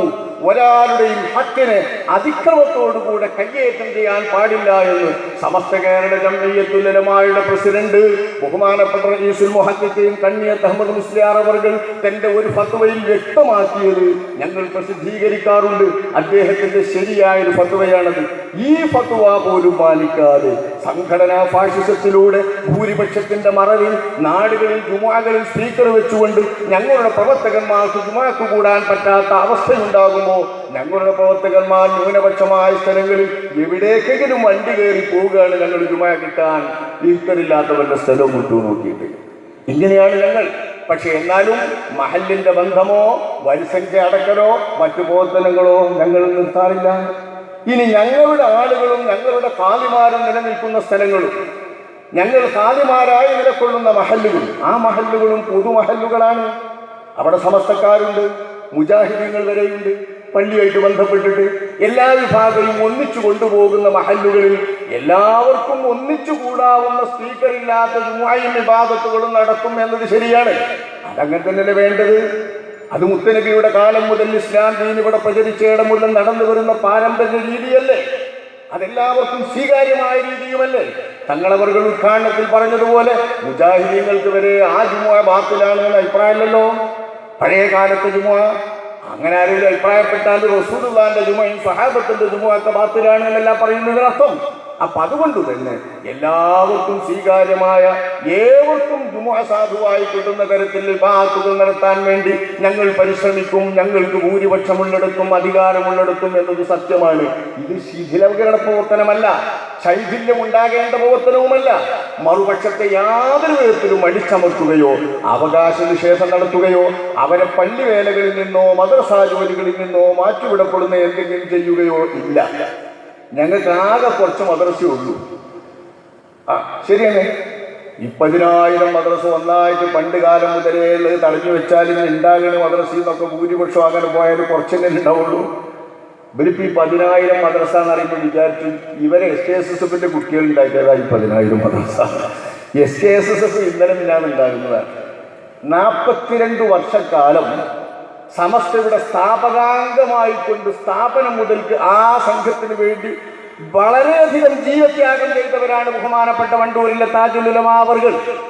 1950 മുതൽ ഇപ്പൊ മദ്രസ പ്രസ്ഥാനത്തിന് വേണ്ടി ബീജാവാപം നൽകുന്നതിന്റെ തുടക്കം പറയുന്നത് എന്താ? ആരോ ചിലർ പറയുന്നത് ഏതോ വട്ടം നടുവട്ടത്ത് എന്നൊക്കെ പറയുന്നത്. സമ്മേളനത്തിന്റെ പേര് എവിടെയാന്ന് പറയാൻ പോലും അറിയാത്ത കുട്ടികളാണ് പ്രസംഗിക്കുന്നതിനർത്ഥം. കാര്യവട്ടത്തെ സമ്മേളനം എന്ന വലിയ സമ്മേളനം, കാര്യവട്ടം എന്ന് പറഞ്ഞാൽ പട്ടിക്കാടിനടുത്ത പ്രദേശമാണ്. ആ കാര്യവട്ടത്തെ സമ്മേളനമാണ് ബഹുമാനപ്പെട്ട മർഹൂം സമസ്തയുടെ സ്ഥാപക നേതാവ് ബഹുമാനപ്പെട്ട മൗലാന മർഹൂം പാങ്ങിൽ അഹമ്മദ് കുട്ടി മുസ്ലിയാർ മുന്നിട്ടിറങ്ങിക്കൊണ്ട് സംഘടിപ്പിച്ച യോഗങ്ങളിൽ അവസാനത്തെ യോഗം. നമ്മുടെ നാദാപുരത്തെ ഊര് നമ്മുടെ പാങ്ങിൽക്കാരൻ എന്താ ആരും പറയാത്തത്? ഓരോ ചരിത്രം എന്താ ആരും എഴുതാത്തത്? ഓരല്ലേ സമസ്തന്റെ ആള്? എന്ന് പറയാറുണ്ട് ചിലപ്പോൾ. അതാണ് ബഹുമാനപ്പെട്ട പാങ്ങിൽ അഹമ്മദ് കുട്ടി മുസ്ലിയാർ. അദ്ദേഹം ഓടി നടന്ന് എത്തിച്ചുകൊണ്ടാണ് സമസ്തയുണ്ടായത്. അദ്ദേഹത്തിന്റെ ആ കാലം മുതൽ സമസ്തയുമായി ബന്ധപ്പെട്ട് കാര്യവട്ടം സമ്മേളനത്തിൽ പങ്കെടുത്ത ആരെങ്കിലും ഒരാൾ ഇന്ന് SKSSF-കാരൻ പ്രതിനിധാനം ചെയ്യുന്ന ആധുനിക സമസ്തയിൽ ആരെങ്കിലും ഒരാൾ കാര്യവട്ടം സമ്മേളനത്തിൽ പങ്കെടുത്തവർ ഇല്ല. അതേസമയം ഞങ്ങളുടെ അഭിവന്ദരായ നേതാവ് ബഹുമാനപ്പെട്ട താജുൽ ഉലമാ ശൈഖുന അവറുകളായിരുന്നു കാര്യവട്ടം സമ്മേളനത്തിലെ പ്രധാന താരം, അന്നേരത്തെ മുഷാവറയിലെ പ്രധാന താരം. ബഹുമാനപ്പെട്ട ശംസുൽ ഉലമാ ഖുത്ബി അവർകൾ സംസ്ഥ കേരള ജംഇയ്യത്തുൽ ഉലമായുമായി ബന്ധപ്പെട്ടുകൊണ്ടോ സംഘടനാ ബന്ധത്തിൽ അംഗത്വമെടുത്തുകൊണ്ടോ അതുവരെ പ്രവർത്തിച്ചിരുന്നില്ല. 25 രൂപീകരിക്കുന്ന കാലത്ത് കേരളത്തിലുള്ള ഉലമാക്കൾ പാങ്ങിൽ അഹമ്മദ് കുട്ടി മുസ്ലിയാരുടെ ശ്രേണിയിലും മറുവിഭാഗം ശംസുൽ ഉലമാ ഖുത്ബി അവരുടെ വഴിയിലുമായി 2 തരത്തിലുള്ള വഴികളാണ് കേരളീയ ഉലമാവിൽ. ആശാസ്യകരമായ വഴിയാണ്. ആലിമീങ്ങൾക്ക് പല വഴികളുണ്ടാവൂലേ, വീക്ഷണ വ്യത്യാസങ്ങൾ ഉണ്ടാവൂലേ. ഈ വീക്ഷണ വ്യത്യാസങ്ങളിൽ ചില മസാലകളിലൊക്കെ അഭിപ്രായ വ്യത്യാസമുണ്ട് ബഹുമാനപ്പെട്ട പാങ്ങിൽക്കാരനും ശംസുൽ ഉലമാ ഖുത്ബി അവർകളും. ശംസുൽ ഉലമാ ഖുത്ബി അവർകളെ അംഗീകരിച്ചുകൊണ്ട് ഒരു വിഭാഗം ആ ലൈനിലൂടെ നീങ്ങുമ്പോൾ മറുവിഭാഗം നീങ്ങുന്നത് പാങ്ങിൽ അഹമ്മദ് കുട്ടി മുസ്ലിയാരുടെ ലൈനിലാണ്. ഉദാഹരണം, ജുമുഅ തുടങ്ങുന്ന കാര്യവുമായി ബന്ധപ്പെട്ട് 2 പേർക്കും 2 തരം വീക്ഷണങ്ങളാണ്. ഇത്തരത്തിലുള്ള അഭിപ്രായ വ്യത്യാസം കേരളത്തിലെ ഉലമാക്കൾക്കിടയിൽ നിലനിന്നുകൊണ്ടിരിക്കാൻ തുടങ്ങിയത് കാലമെത്രയോ ആയി. എന്ന് ഉലമാ ഉണ്ടോ അന്നൊക്കെ ഈ അഭിപ്രായ വ്യത്യാസങ്ങളുമുണ്ട്. ഒരാലിമിന്റെ അഭിപ്രായം മറ്റേ ആലിമി സ്വീകരിക്കുകയും വ്യത്യാസം കൂടാതെ തന്നെ കൈക്കൊള്ളുകയും വേണമെന്ന് പറയുന്നതും ശഠിക്കുന്നതും ശരിയായ രീതിയല്ല. ഉലമാക്കളാകുമ്പോൾ അഭിപ്രായ വ്യത്യാസം ഉണ്ടാകും. എന്നിട്ടും താൻ മേൽക്കൈയെടുത്തുകൊണ്ട് രൂപീകരിച്ച സമസ്ത കേരള ജംഇയ്യത്തുൽ ഉലമായിൽ ബഹുമാനപ്പെട്ട ശംസുൽ ഉലമാ ഖുത്ബി അവരുടെ ശിഷ്യന്മാരെങ്കിലും പങ്കെടുക്കണമെന്ന ഉത്കടമായ അഭിലാഷം കൊണ്ടാണ് ബഹുമാനപ്പെട്ട പാങ്ങിൽ അഹമ്മദ് കുട്ടി മുസ്ലിയാർ അന്ന് ദാറുൽ ഉലൂം വാഴക്കാടിൽ ദർസ് നടത്തിയിരുന്ന ബഹുമാനപ്പെട്ട ഖുത്ബി അവരുടെ ദർസിലേക്ക് വരുന്നത്. ആ ദർസിൽ പഠിച്ചുകൊണ്ടിരിക്കുന്ന വിദ്യാർത്ഥികളെ സമസ്തയിൽ ചേർക്കുകയാണ് പാങ്ങിൽ അഹമ്മദ് കുട്ടി മുസ്ലിയാർ. അതിന് സമ്മതം നൽകി അവരെ സമ്മതിപ്പിച്ചുകൊണ്ട് നിർദ്ദേശിച്ചു വിടുകയാണ് ബഹുമാനപ്പെട്ട ശംസുൽ ഉലമാ ഖുത്ബി അവർകൾ. അങ്ങനെയാണ് തന്റെ ദർസിലെ മുതിർന്ന വിദ്യാർത്ഥികളായിരുന്ന ബഹുമാനപ്പെട്ട കണ്ണിയത്ത് അഹമ്മദ് മുസ്ലിയാർ, സഹപാഠികളായ താജുൽ ഉലമാ ശൈഖുന, അവരോട് കൂടെ സഹപാഠിയായിരുന്ന മൗലാന കുഞ്ഞർ കുട്ടി മുസ്ലിയാർ, ഈ 3 പേരും സമസ്തയിൽ സ്ഥാപകാംഗങ്ങളായി ചേർക്കപ്പെടുന്നത്. ഭാഗ്യക്കാരിൽ ചേർത്തതാണ് അവരെ.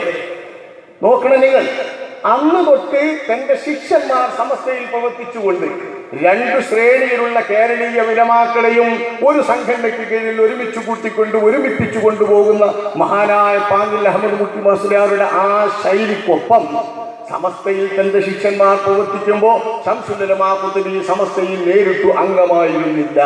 പലരും വേണ്ടാത്തത് പലതും എഴുതിക്കൊണ്ടിരിക്കുന്നുണ്ട്. ഇപ്പൊ ചരിത്രം അഭിവന്ദരായ വണ്ടൂരിലെ താജുൽ ഉലമയെ പോലുള്ള ആളുകൾ അന്നത്തെ കാലത്തെ ചരിത്രം വിവരിച്ചു തരുന്നതും അവരുടെ ലേഖനങ്ങളിൽ തന്നെ അവർ കുറിച്ചിട്ടുള്ളതുമായ വസ്തുതകളാണ് ഞാൻ പറയുന്നത്. ശംസുൽ ഉലമാ ഖുത്ബി അവർകൾ സമസ്തയിൽ അതുവരെ അംഗമായിരുന്നില്ല. ഒരു റിക്കാർഡിനും തെളിയിക്കാൻ കഴിയുകയുമില്ല. നേരെ മറിച്ച് കാര്യവട്ടം സമ്മേളനത്തിലാണ് ബഹുമാനപ്പെട്ട ശംസുൽ ഉലമാ ഖുത്ബി അവർകളെ ആവശ്യമായി വരുന്നത്.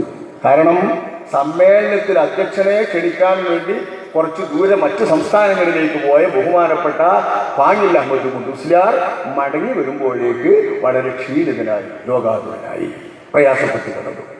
ആ സമയത്ത് കാര്യവട്ടം സമ്മേളനത്തിന്റെ അവസാന പടികളിലെത്തിയിട്ടുണ്ട്. സമ്മേളനം മുടങ്ങിപ്പോകുമോ എന്ന ഘട്ടമെത്തി. അപ്പോഴാണ് ബഹുമാനപ്പെട്ട സമസ്ത കേരള ജംഇയ്യത്തുൽ ഉലമായുടെ പുറം ശ്രേണിയിലേക്ക് പുറത്തറിയപ്പെടുന്ന ഒരു പ്രഗത്ഭ പ്രസംഗകനായ ബഹുമാനപ്പെട്ട റഷീദുദ്ദീൻ മൂസ മുസ്ലിയാർ മർഹൂം അവർ കടന്നു വരുന്നത്. റഷീദുദ്ദീൻ മൂസ മുസ്ലിയാരുടെ മുഴക്കമുള്ള ശബ്ദവും അവിടുത്തെ പ്രസംഗവുമാണ് അന്നത്തെ കാര്യവട്ടം സമ്മേളനത്തെ രക്ഷപ്പെടുത്തിയതും ഒരു സമ്മേളനമാക്കി രൂപപ്പെടുത്തിയതും. ആ സമ്മേളനത്തിൽ സയ്യിദ് അബ്ദുറഹ്മാൻ ബാഫഖി തങ്ങൾ അന്ന് പണ്ഡിതന്മാരെ അഭിമുഖീകരിച്ചുകൊണ്ട് മുന്നോട്ട് വെച്ച ആശയമാണ് സമസ്ത കേരള ജംഇയ്യത്തുൽ ഉലമാ ഇനി 1947 ശേഷം സ്വതന്ത്ര ഇന്ത്യ വരുമ്പോൾ മതസ്ഥാപനങ്ങളായും പൊതുസ്കൂളുകളായും വരുന്ന അവസ്ഥ വരും. അതുകൊണ്ട് കുട്ടികളെ മതപരമായ പ്രാഥമിക പഠനം സ്കൂളുകളിൽ വെച്ച് നൽകിക്കൊണ്ടിരുന്ന ഈ അനുഗ്രഹം ഇനി ഇല്ലാതെയാകും. അതുകൊണ്ട് നമ്മൾ നമ്മുടെ മക്കളെ പ്രാഥമിക പഠനം നൽകാൻ എന്തെങ്കിലും ഒരു സംവിധാനം ചെയ്യണമെന്ന ആശയം ഉലമാക്കളുടെ മുമ്പിൽ വെച്ചത്. ഇത് ബഹുമാനപ്പെട്ട താജുൽ ഉലമാ ശൈഖുനാ അവർക്ക് ഇടയ്ക്കിടെ ഓർക്കാറുണ്ട്. ബാഫിക്കത്തങ്ങളെ പണിയാണ്, ബാഫിക്കത്തങ്ങളെ വേലയാണ്, പ്രവൃത്തിയാണ് എന്ന് അദ്ദേഹം പറയാറുണ്ട്. ആ പ്രവൃത്തിയാണ് വാസ്തവത്തിൽ 1950 വടകര സമ്മേളനത്തിൽ പൂവണിയുന്നത്. വടകര സമ്മേളനത്തിൽ ഇസ്ലാം മത വിദ്യാഭ്യാസ ബോർഡ് എന്ന ഒരു ബോർഡ് രൂപീകരിച്ചിട്ട് സമസ്ത മദ്രസാ രംഗത്തേക്ക് കടന്നു വരുമ്പോൾ അതിൻ്റെ പ്രഥമ യോഗത്തിൽ പങ്കെടുത്തിട്ടുള്ള ഏക വ്യക്തി ഇന്ന് മറുപക്ഷത്തെ കെ വിഭാഗം സമസ്തയിലോ മറ്റ് സമസ്തയിലോ നോക്കിയാൽ കാണൂല.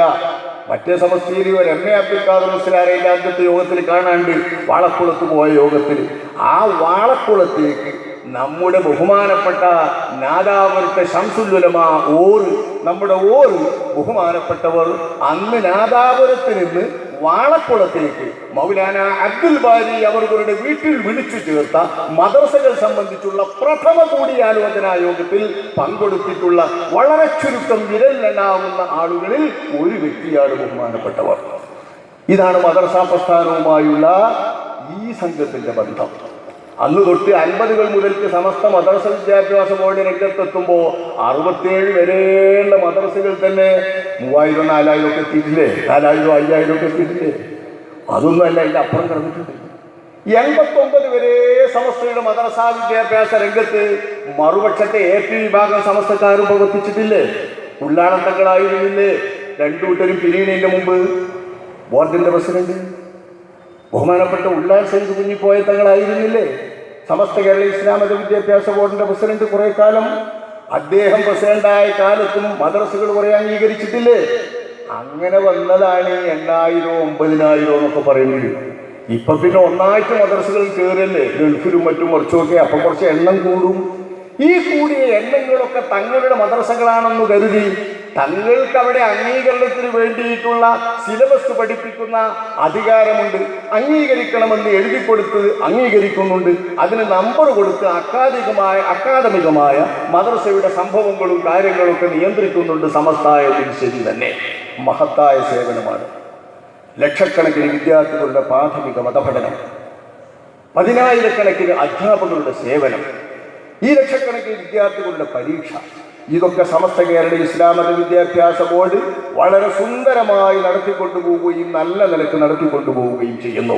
പാഠബുക്കുകളിലൊക്കെ എന്തെങ്കിലും തെറ്റുകളും കുറവുകളൊക്കെ ഉണ്ടാകുമ്പോൾ നുസ്രത്തിലും മറ്റൊക്കെ ചോദ്യം വരുമ്പോഴോ അല്ലെങ്കിൽ പാഠബുക്ക് ഒന്നിച്ച് പരിശോധിച്ചുകൊണ്ട് ഒരു പോസ്റ്റ്മോർട്ടം റിപ്പോർട്ട് തന്നെ നുസ്രത്തിൽ പണ്ടുകൊടുത്തിരുന്നു. ഇങ്ങനെയൊക്കെ തിരുത്താൻ വേണ്ടി നമ്മൾ ശ്രമിക്കാറുണ്ടെങ്കിലും മദ്രസയുടെ ഈ പരിശ്രമങ്ങളെ വിലയിടിച്ചു കാണിക്കാറില്ല. അതിന് പകരം വെക്കാൻ മറ്റൊരു മാർഗമില്ല. വേറെ ഒരു വിദ്യാഭ്യാസ ബോർഡിനും ഇന്നത്തെ ഈ 10000ഓളം മദ്രസ നിയന്ത്രിച്ചു വരുന്ന കെ വിഭാഗം സമസ്തയുടെ സേവനങ്ങളെ ഒരിക്കലും ചെറുതായി കാണാൻ പറ്റില്ല. ഇതര സംസ്ഥാനങ്ങളുടെ മുമ്പിൽ വലിയ ഒരു മഹത്തായ സേവനം തന്നെയാണ്. ഒരു നല്ല ഇസ്ലാമിക വിദ്യാഭ്യാസ രംഗത്തെ ഒരു നല്ല ഏജൻസി തന്നെയാണ് സമസ്ത കേരള ജംഇയ്യത്തുൽ ഉലമാ വിദ്യാഭ്യാസ ബോർഡ്. ഈ മഹത്തായ സേവനത്തിന്റെ നിലയിൽ നാശമുണ്ടാകരുത്, കുഴപ്പമുണ്ടാകരുത്, മദ്രസകൾ അടച്ചുപൂട്ടപ്പെടരുത്, കയ്യേറ്റങ്ങൾ ഉണ്ടാകരുത്, മുഅല്ലിമീങ്ങൾ ഹനിക്കപ്പെടരുത്. ഇത് തന്നെയാണ് നമ്മൾ പറയുന്നത്. ഈ 10000കണക്കിന് മദ്രസകൾ നിയന്ത്രിച്ചു വരുന്ന, 99.25% പള്ളി മഹല്ലുകളും നിയന്ത്രിച്ചു വരുന്ന സമസ്തയുടെ ഫാഷിസ്റ്റ് നടപടി കൊണ്ട് മഹല്ലുകളിൽ ശിഥിലതയുണ്ടായാൽ ആ ശിഥിലത മറ്റേതെങ്കിലും ന്യൂനപക്ഷം ഉണ്ടാക്കുന്ന കുഴപ്പം പോലെയാണോ? ഏതെങ്കിലും ഏപ്പിക്കാർ മഹല്ലിൽ കടന്നുകൊണ്ടുണ്ടാക്കിയെന്ന കുഴപ്പം പോലെയാണോ? അങ്ങനെയല്ലല്ലോ മനസ്സിലാക്കേണ്ടത്. വലിയ കുഴപ്പമാവില്ലേ? ആ കുഴപ്പം വരുന്നതിന് മുൻപ് ഇന്നത്തെ സംഘടനാ രംഗം ദുഷിച്ചിരിക്കുന്ന ഈ സംസ്കാരത്തിൽ നിന്ന് മുക്തമാക്കിയെടുക്കണം. ഇല്ലെങ്കിൽ ഈ ശിഥിലത തുടരുക തന്നെ ചെയ്യും. പള്ളികൾ അടക്കുന്ന പ്രവണത വർദ്ധിച്ചുകൊണ്ടിരിക്കുക തന്നെ ചെയ്യും. മദ്രസ കമ്മിറ്റികൾ പിടിച്ചടക്കാൻ വേണ്ടി, കമ്മിറ്റികളിൽ ഭാരവാഹിത്വം കിട്ടാൻ വേണ്ടി 2 ഗ്രൂപ്പും നടത്തുന്ന കിടമത്സരങ്ങൾ പുറത്തില്ലാതായാലും അകത്ത് വളരെ മോശത്തിൽ അത് പ്രതിഫലിച്ചു കൊണ്ടിരിക്കുക തന്നെ ചെയ്യും. ഇപ്പം നമ്മളിപ്പോൾ കാണുമ്പോൾ പണ്ട് ആകെ തുള്ളിയിരുന്ന SKSSFുകാർ ഇപ്പോൾ സമാധാനപരമായി ഓരോ പ്രത്യേക രീതിയിൽ ഇങ്ങനെ നീങ്ങുക. സ്വാതന്ത്ര്യം, പേരുണ്ടാക്കി കൊടുക്കൽ, മറ്റേ മറിച്ചതൊക്കെ ആയിട്ട് കുറച്ചിങ്ങനെ വലിയൊരു അലമ്പോല കൊണ്ട് കാണാനല്ല. പുറത്ത് കാണുന്നതൊക്കെ SKSSFുകാരുടെ വലിയ ഗംഭീരമായ പ്രകടനങ്ങളും ഒരു വലിയ വലിയ രീതിയിലുള്ള പ്രവർത്തനങ്ങളാണ്. അങ്ങനെയാണ് ഇപ്പം നമ്മൾ കാണുന്നത്. പക്ഷെ ഇതൊക്കെ നടക്കുന്നുണ്ടെങ്കിലും അണിയറയിൽ ഒരു വിട്ടുവീഴ്ചക്കും തയ്യാറല്ലാതെ തന്നെ AP വിഭാഗം സജീവമാണ്. ഇതാണ് പള്ളികൾ കൂട്ടപ്പെടുമ്പോൾ നമ്മൾ മനസ്സിലാക്കേണ്ടത്. മദ്രസകളിൽ ഭരണം മാറിക്കൊണ്ട് കിട്ടുന്ന ആനുകൂല്യ എന്ന് പറയിക്കോട്ടെ, ഭരണം ഇവിടെ മാറി മാറി വരൂലേ? ആ മാറി മാറി വരുന്ന അവസ്ഥയിലൊക്കെയും നമ്മുടെ മദ്രസകളിൽ ഭരണം മാറുന്നതിനനുസരിച്ച് ഇങ്ങനെ കുഴപ്പങ്ങൾ തുടങ്ങണമെന്നാണോ? ഈ സംസ്കാരം മാറ്റിയെടുത്തുകൂടെ? ഇസ്ലാമിനെ നിരക്കാത്ത സംസ്കാരവും സംഘടനാ പ്രവർത്തനവും മാറ്റിയെടുത്തുകൂടെ? മതത്തിന് വേണ്ടി, ദീനിന് വേണ്ടി നമ്മൾ പ്രവർത്തിച്ചുകൊണ്ടിരിക്കുമ്പോൾ സുന്നത്ത് ജമാഅത്തുകാർക്ക് വലിയ ഉത്തരവാദിത്തമില്ലേ സഹോദരങ്ങളെ? അഹ്ലുസുന്നത്ത് വൽ ജമാഅ എന്ന പ്രസ്ഥാനത്തിന്റെ തന്നെ സവിശേഷത എന്താണ്? കർമ്മശാസ്ത്രപരമായ 4 സരണികളെയും ആ സരണിക്കകത്തുള്ള അഭിപ്രായ വ്യത്യാസങ്ങളെയും എല്ലാം കർമ്മശാസ്ത്രത്തിന്റെ ന്യായമായ ഭിന്നിപ്പായി ബഹുമാനപ്പെട്ട അഹ്ലുസുന്നത്ത് വൽ ജമാഅത്ത് വിശ്വസിക്കുന്നു, പരിചയപ്പെടുത്തുന്നു, അങ്ങനെ തന്നെ പുറത്തു പറയുന്നു. വിശ്വാസപരമായിരിക്കുന്ന കാര്യങ്ങളെ സമർപ്പിക്കുന്ന രീതിയിൽ 2 പ്രത്യേക ശ്രേണികളുണ്ട്, സരണികളുണ്ട്. അശ്അരി സരണി, മാതുരീദി സരണി. ഹനഫികൾക്ക് സ്വീകാര്യമായ ഏറ്റവും ഇഷ്ടപ്പെട്ട സരണിയാണ് മാതുരീദി സരണി. ശാഫികളും തുടങ്ങിയുള്ള മറ്റു മദ്ഹബുകാർക്ക് ഏറ്റവും ഇഷ്ടപ്പെട്ട സരണിയാണ് അശ്അരി സരണി. ഈ അശ്അരി സരണിയും മാതുരീദി സരണിയും അഹ്ലുസുന്നത്ത് വൽ ജമാഅത്തിന്റെ വിശ്വാസപരമായ അംഗീകൃതമായ 2 സരണിയാകുന്നു എന്ന് അഹ്ലുസുന്നത്ത് വൽ ജമാഅത്ത് പഠിപ്പിക്കുന്നു. ഇത് നമ്മൾ അടിസ്ഥാനപരമായി പഠിപ്പിക്കുന്ന പാഠങ്ങളാണ്. നമുക്കറിയില്ലേ, 4 മദ്ഹബും ഹക്കാണ്, 2 ത്വരീഖത്തും വിശ്വാസപരമായി ഹക്കാണ്. ഇത് 2ഉം അഹ്ലുസുന്നത്ത് വൽ ജമാഅത്തിൻ്റെതും 4 മദ്ഹബും അഹ്ലുസുന്നത്ത് വൽ ജമാഅത്തിൻ്റെതുമാണ്. ഇങ്ങനെ വിശാലമായി ചിന്തിക്കാൻ അഹ്ലുസുന്നത്ത് വൽ ജമാഅത്ത് എന്ന മുഖ്യധാര ഇസ്ലാമിക പ്രസ്ഥാനത്തിനല്ലാതെ മറ്റാർക്കും പറ്റും? ബിദ്അത്തിന്റെ വിഭാഗങ്ങൾ വന്നേടം മുതൽക്കേ മറുപക്ഷത്തെ കാഫിറാക്കിക്കൊണ്ടല്ലേ കടന്നു വരുന്നത്. അഹ്ലുസുന്നത്ത് വൽ ജമാഅത്തിനെ അഷ്റഫുൽ ഖൽഖ് സ്വല്ലല്ലാഹു അലൈഹി വസല്ലം തങ്ങൾ വിവരിച്ചത് അസ്സവാദുൽ അഅ്ളം എന്നാണ്. ഇത്തബിഉസ് സവാദുൽ അഅ്ളം, സവാദുൽ അഅ്ലമിനെ നിങ്ങൾ പിൻപറ്റുക. ആരാണ് സവാദുൽ അഅ്ലം എന്ന് സ്വഹാബത്ത് ചോദിക്കുന്നു. ഏറ്റവും മഹാഭൂരിപക്ഷം എന്നാണ് ആ വാക്കിന് അർത്ഥകൽപ്പന നടത്തേണ്ടത് എന്ന് സഹാബികൾക്ക് അറിയാഞ്ഞിട്ടല്ലോ, അവർക്കറിയാലോ. വലിയ കറുപ്പ് എന്നാണ് ആ വാക്കിന്റെ അർത്ഥം. വലിയ കറുപ്പ് എന്ന് പറഞ്ഞാൽ ആൾക്കൂട്ടത്തിന്റെ കറുപ്പ്, അതിന്റെ ബാഹുല്യം കൊണ്ടുവരുന്ന കറുപ്പല്ലേ? അപ്പൊ ആ ജനങ്ങളുടെ ബാഹുല്യം കൊണ്ടുവരുന്ന മഹാകൂട്ടം എന്നാണ് അതിന്റെ ഭാഷാർത്ഥത്തിൽ നിന്ന് ലഭ്യമാകുന്ന അർത്ഥം എന്നറിയുന്ന സ്വഹാബത്ത് തന്നെ അത് ഉദ്ദേശാർത്ഥമാകാൻ തരമില്ല എന്ന് മനസ്സിലാക്കിയിട്ടല്ലേ തീരവമസ്സവാദുൽ അഅ്ളം, എന്താണ് നബിയെ സവാദുൽ അഅ്ളം എന്ന് സ്വഹാബത്ത് ചോദിക്കുന്നത്?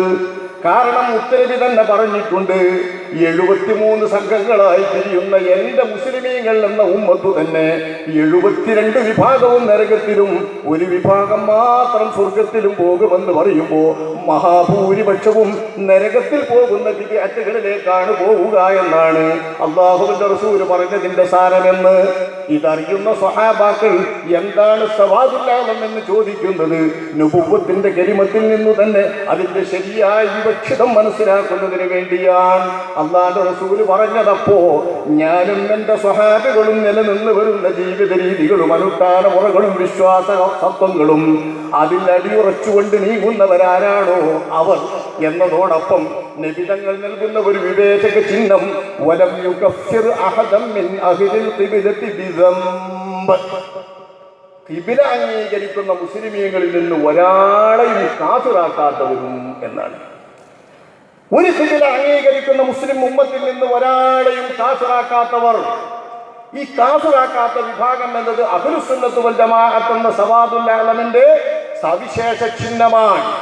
ഈ ചിഹ്നം പരിശോധിച്ചാൽ അറിയാം, ഷിയകൾ വന്നുകൊണ്ട് മറുപക്ഷത്തെ കാഫിറാക്കി, ഖവാരിജ് വന്നുകൊണ്ട് സ്വഹാബാക്കളിലെ ബഹുഭൂരിപക്ഷത്തെയും കാഫിറാക്കി, മുഅ്തസിലത്ത് വന്നിട്ട് തൗഹീദ് തങ്ങൾക്ക് മാത്രമേയുള്ളൂ, മറുപക്ഷത്തെ അഹ്ലുസുന്നത്ത് മുഴുവൻ ശിർക്കുകാരാണ്, നീതികേടുകാരാണ്, അള്ളാഹുവിന്റെ അനീതി ആരോപിക്കുന്നവരും അള്ളാഹുവിന്റെ തൗഹീദിന് വിരുദ്ധമായി ശിർക്കിലുള്ളവരുമാണെന്ന് ആരോപിച്ചു. കേവലം പിൽക്കാലത്ത് ഖവാരിജിന്റെ പിന്തുടർച്ചയായി കടന്നു വന്നുകൊണ്ടിരിക്കുന്ന പുതിയ പുതിയ പ്രസ്ഥാനങ്ങളിലെല്ലാം മറുപക്ഷത്തെ കാഫിറാക്കുകയും ശിർക്ക് ആരോപിക്കുകയും ചെയ്യുന്ന ആ പ്രവണത തുടരുകയാണ്. ഇവിടെ ശിർക്ക് പരസ്പരം ആരോപിക്കാത്ത, കുഫർ ആരോപിക്കാത്ത, മാത്രമല്ല ഞങ്ങൾ വിശ്വസിക്കുന്ന സരണിക്കപ്പുറം മറുസരണിയാണെങ്കിലും സുന്നിയാണ്, ഞങ്ങൾ സ്വീകരിക്കുന്ന മദ്ഹബിനപ്പുറം 4 മദ്ഹബുകാരും സുന്നിയാണ് എന്ന അടിസ്ഥാനപരമായിട്ടുള്ള തത്വം കുട്ടികളെ പഠിപ്പിക്കുന്ന പ്രസ്ഥാനമാണ് അഹ്ലുസ് സുന്നത്ത് വൽ ജമാഅ. അഭിപ്രായ വ്യത്യാസത്തിന്, ന്യായമായ ദീനിയായ ഗവേഷണപരമായ വിഷയങ്ങളിലെ ശരിയായ രീതിയിലുള്ള അഭിപ്രായ വ്യത്യാസത്തിന്, നിയമപരമായ അഭിപ്രായ വ്യത്യാസത്തിന് വിശാലമായ തലം കാണുന്നവരാണ് അഹ്ലുസ് സുന്നത്ത് വൽ ജമാഅ. ഈ അഹ്ലുസ് സുന്നത്ത് വൽ ജമാഅത്തിന് മറുപക്ഷത്തുള്ളത് ആരാണെന്ന് നോക്കിക്കൊണ്ട് കൈകാര്യം ചെയ്യേണ്ട രീതിയിൽ ന്യായമായ സംസ്കാരം പുലർത്താൻ ബാധ്യതയില്ലേ? എന്റെ സഹോദരങ്ങൾ ആലോചിക്കുക. അവരുടെ ശത്രുക്കളായി അവർ പ്രഖ്യാപിച്ചത് ആരെയാണ്? ഞങ്ങളെയല്ല. ഞങ്ങളങ്ങനെ ശത്രുക്കളായിട്ടൊന്നും പ്രഖ്യാപിച്ചിട്ടില്ല. കാരണം ഞങ്ങളൊരു സാധുക്കൾ ഇങ്ങനെ പോണോലാന്ന് പോലെ എപ്പോഴും ഞങ്ങൾക്ക് നൽകുന്ന സർട്ടിഫിക്കറ്റാണ്. ആ സാധുക്കളായിട്ട് ഇങ്ങനെ മുണ്ടാതെ പോകണം. സമസ്തന്റെ ഒരു ബി ഗ്രൂപ്പായിട്ട് നമ്മളിങ്ങനെ പോത്തിക്കണം. എന്നാ പോലെ പ്രശംസ നല്ലപോലെ. സമസ്തനെ എപ്പോഴെങ്കിലും എതിർത്തോ അപ്പം കണ്ട് ചാടി വീഴും ചെയ്യും. സമസ്തനെ എതിർക്കുന്നവരൊക്കെ ശത്രുക്കളിൽ എന്ന നിലവാരത്തിലേക്ക്. അതെവിടേക്ക് എത്തും?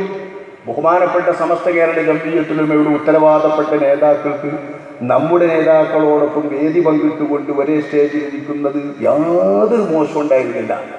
അഭിനന്ദനായ ചെറുശ്ശേരി സൈനുദ്ദീൻ മുസ്ലിയാരോടൊപ്പം എത്രയോ സ്റ്റേജുകളിൽ കേരളത്തിലും കർണാടകയിലും ഒരുപാട് സ്ഥലങ്ങളിൽ ഇനിയുള്ളവൻ വേദി പങ്കിട്ടിട്ടുണ്ട്. ഒരേ സ്ഥലങ്ങളിൽ പങ്കെടുത്തിട്ടുണ്ട്, പ്രസംഗിച്ചിട്ടുണ്ട്.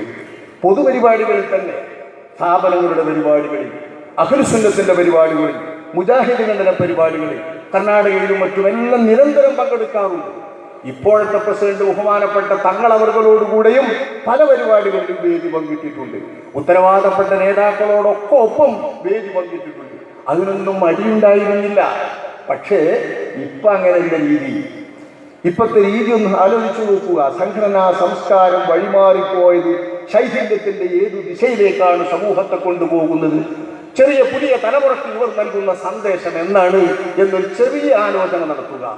ജാമിഅ വഹബിയ്യ എന്ന മഹത്തായ സ്ഥാപനം 50 വർഷം കഴിഞ്ഞതിന്റെ പേരിൽ സുവർണ ജൂബിലി ആഘോഷിക്കുമ്പോൾ അതിന്റെ സുവർണ ജൂബിലി ആഘോഷത്തിന്റെ ഭാഗമായി 50 വർഷം ദർസുകളിലെ തദ്രീസ് തന്നെ ജോലിയാക്കിയ മുദരിസുമാരായ ആളുകളെ 50 കൊല്ലം ദർസ് നടത്താൻ ഭാഗ്യം കിട്ടാൻ പറഞ്ഞ ഒരു മഹത്തായ സൗഭാഗ്യമാണല്ലോ. ഞങ്ങൾ കേരളത്തിൽ പരിശോധിച്ച് നോക്കുമ്പോൾ 20-ൽ ചില്ലാനം പേർ മാത്രമേ അങ്ങനെയുള്ളൂ അറിയപ്പെട്ടവർ. അറിയാതെ എവിടെയും കണ്ടുകൊണ്ടോ നമുക്കറിയില്ല. സംഘടനാ രംഗത്തൊക്കെ പൊതുവിൽ അറിയപ്പെട്ടവർ 20-ൽ ചില്ലാനം ആളുകളെ കിട്ടിയുള്ളൂ. ആ 20-ൽ ചില്ലാനം ആളുകളെയും ഞങ്ങൾ ബന്ധപ്പെട്ട് പലരും വരാമെന്നേറ്റു. ഏറ്റവരെ ഞങ്ങൾ നേരിൽ ചെന്ന് കണ്ടു. കാസർഗോഡ് മുതൽ തിരുവനന്തപുരം വരെയുള്ള നേതാക്കൾ അതിലുണ്ട്. ദക്ഷിണ കേരള ജംഇയ്യത്തുലമായുടെ മഹാരഥന്മാരായ പ്രസിഡന്റ്, സെക്രട്ടറി അടക്കമുള്ള നേതാക്കൾ, സമസ്ത കേരള ജംഇയ്യത്തുലമായുടെ ഉത്തരവാദപ്പെട്ട നേതാക്കൾ, AP വിഭാഗത്തിന്റെ നേതാക്കൾ, അവരൊക്കെ ഉണ്ടായിരുന്നു. ബഹുമാന്യരായ ആ നേതാക്കന്മാർ ആവേശപൂർവ്വം വരാൻ വേണ്ടിയിട്ട് സംഗതിയൊക്കെ ചെയ്തിരുന്നു. പക്ഷേ അതിൻ്റെ തൊട്ട് മുമ്പ് ചേർന്ന മുശാവറ കഴിയേണ്ട താമസം പിന്നീട് അവരൊന്നും വരില്ല എന്ന വിവരത്തിലാക്കി. ഇവരറിയിച്ചില്ല, വരില്ല, ബഹിഷ്കരിച്ചു. എന്തേ? സംഘടനാ തീരുമാനമുണ്ട്, മുശാവറന്റെ തീരുമാനമുണ്ട്. സമസ്തന്റെ മുശാവറ അംഗങ്ങളായിട്ടുള്ള ആരും മറ്റു സംഘടനാ നേതാക്കളൊപ്പം വേദി പങ്കിടരുത് എന്ന്. ഇത് ഏൽപ്പിക്കാരപ്പെടുന്നു മനസ്സിലാക്കുക. കാരണം ആ സമസ്തനെ പൊളിക്കാനായിട്ട് അതേ സമസ്തന്റെ പേര് വെച്ചുകൊണ്ട് പ്രവർത്തിക്കുന്നവരാണ് ഏൽപ്പിക്കാർ എന്ന നിലയ്ക്ക് അവരോടൊരു ദോഷം സ്വാഭാവികമാണ്. അവരെ അകറ്റുക എന്നത് അവരുടെ സംഘടനാ രീതി സ്വീകരിക്കുന്നവർ ആവശ്യമുള്ള പണിയുമായിരിക്കാം. ഞങ്ങളെപ്പോലുള്ള ആളുകളുമായി ബന്ധപ്പെട്ട് എന്തിനിത്? അതിൻ്റെ ഒരു ആവശ്യവുമില്ലല്ലോ.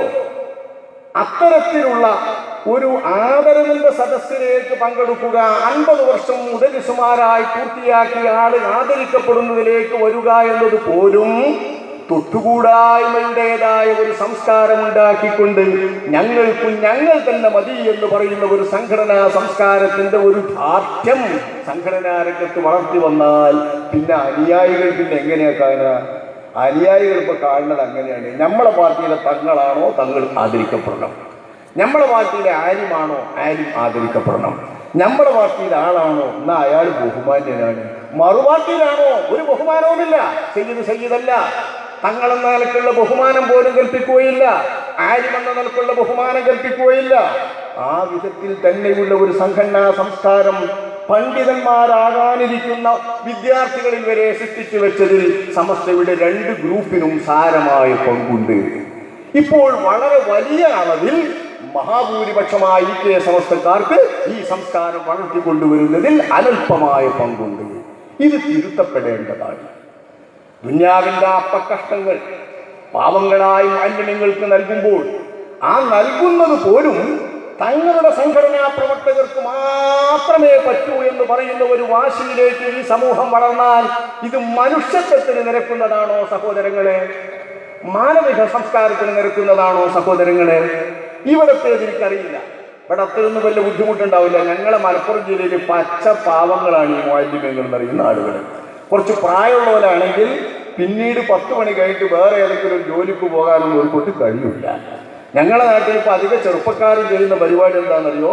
10 മണി 9:30 വരെ മദ്രസ എടുത്തിട്ട് പിന്നെ ഓട്ടോറിക്ഷ ഓടിക്കും, പീടിയിൽ പോയി നിൽക്കും, ബേക്കറിയിൽ നിൽക്കും. ഇതെന്തുകൊണ്ട് വന്നു എന്ന് ചോദിച്ചാൽ സംസ്കാരത്തിന്റെ ശൂന്യമായ അവഗണന കൊണ്ട്, സംഘടനാ രംഗത്തെ അവഗണന കൊണ്ട് ഒറ്റക്കാലിൽ ജീവിക്കാൻ വേണ്ടി അവർ തീർത്തും വാശി പിടിക്കുകയാണ്. ഞങ്ങൾ തന്നെ കോളേജുകളിൽ നിന്ന് വിടുന്ന വിദ്യാർത്ഥികൾക്ക് നൽകുന്ന ഉപദേശത്തിൽ മദ്രസയെങ്കിലും എടുത്തുകൊണ്ട് നിങ്ങൾ കുറച്ച് സമയം ദീനീ സേവനം ചെയ്യണമെന്ന് നിർബന്ധം പറയാറുണ്ട്.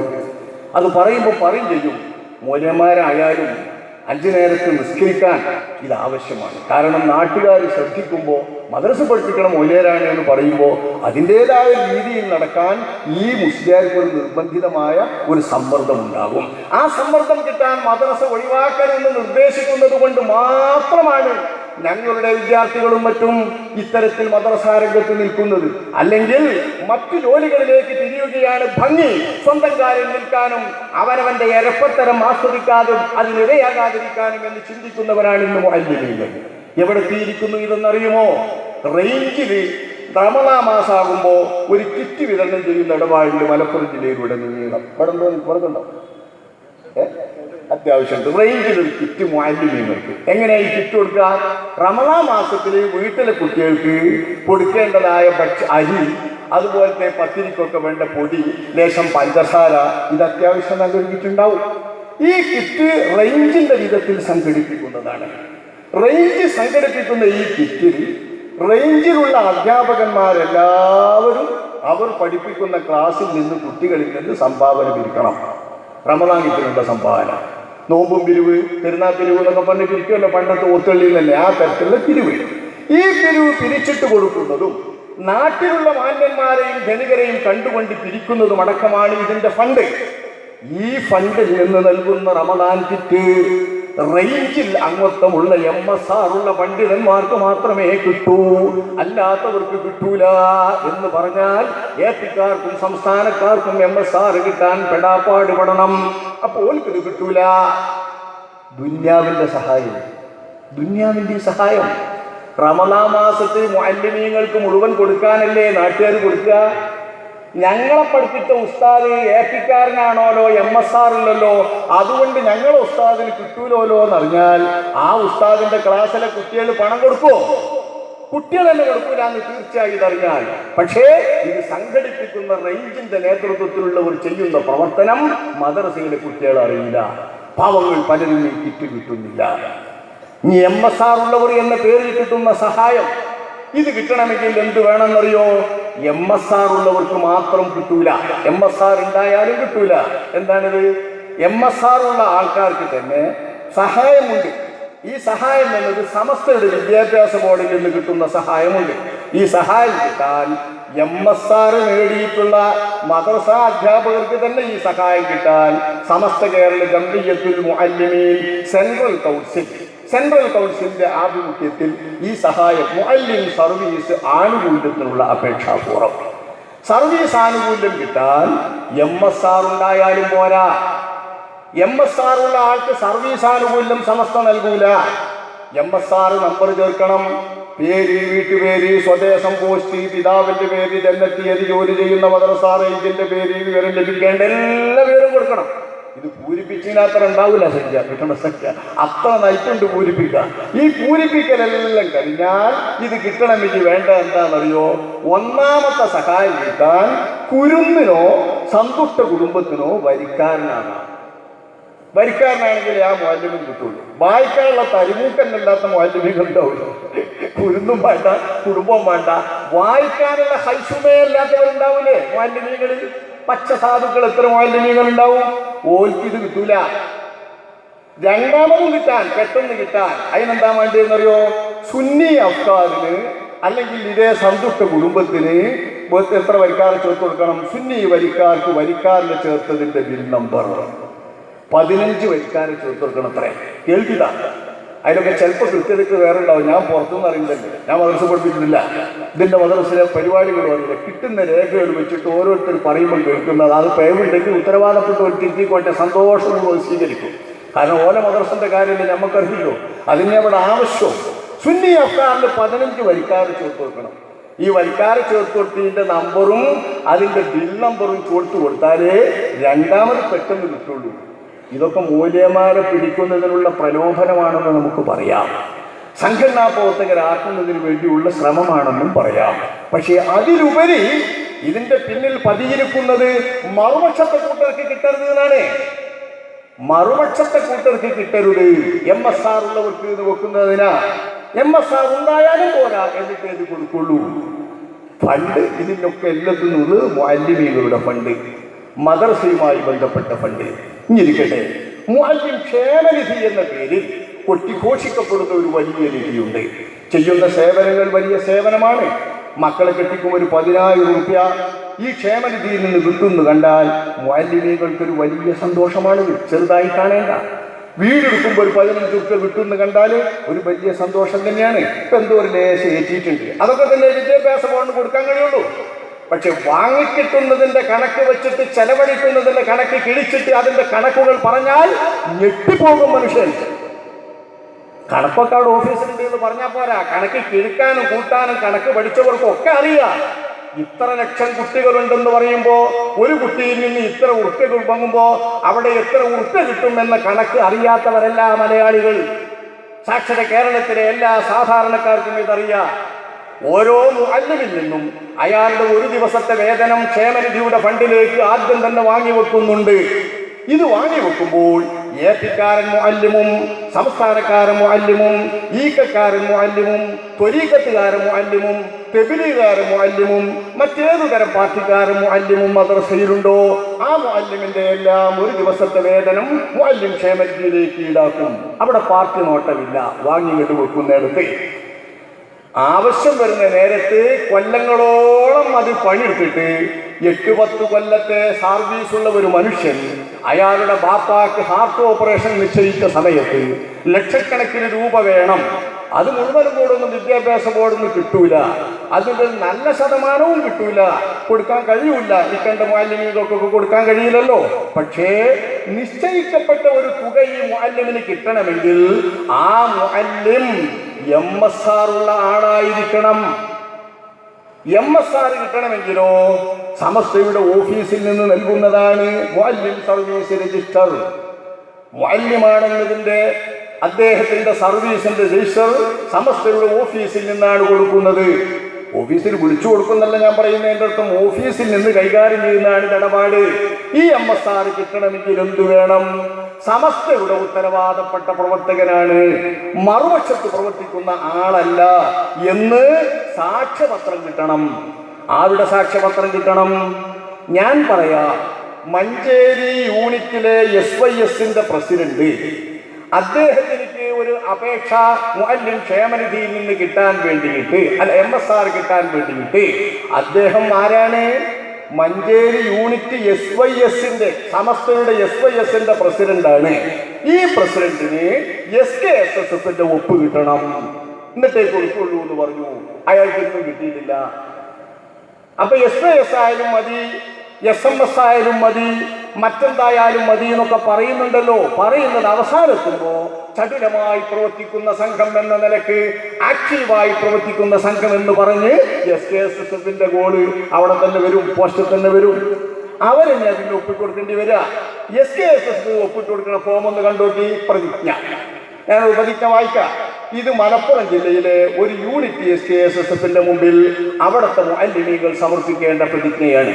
ഈ പ്രതിജ്ഞയുടെ വാചകം ഞാൻ വായിക്കാം. ബഹുമാനപ്പെട്ട ഇന്ന യൂണിറ്റ് പേരുണ്ട്, SKSS സെക്രട്ടറി പ്രസിഡന്റ് ഉൾപ്പെടെയുള്ള കമ്മിറ്റിയിലേക്ക് ബോധിപ്പിക്കുന്നു. പേരും ഇനീഷ്യലും, വീട്ടുപേര്, mobile number, MSR number.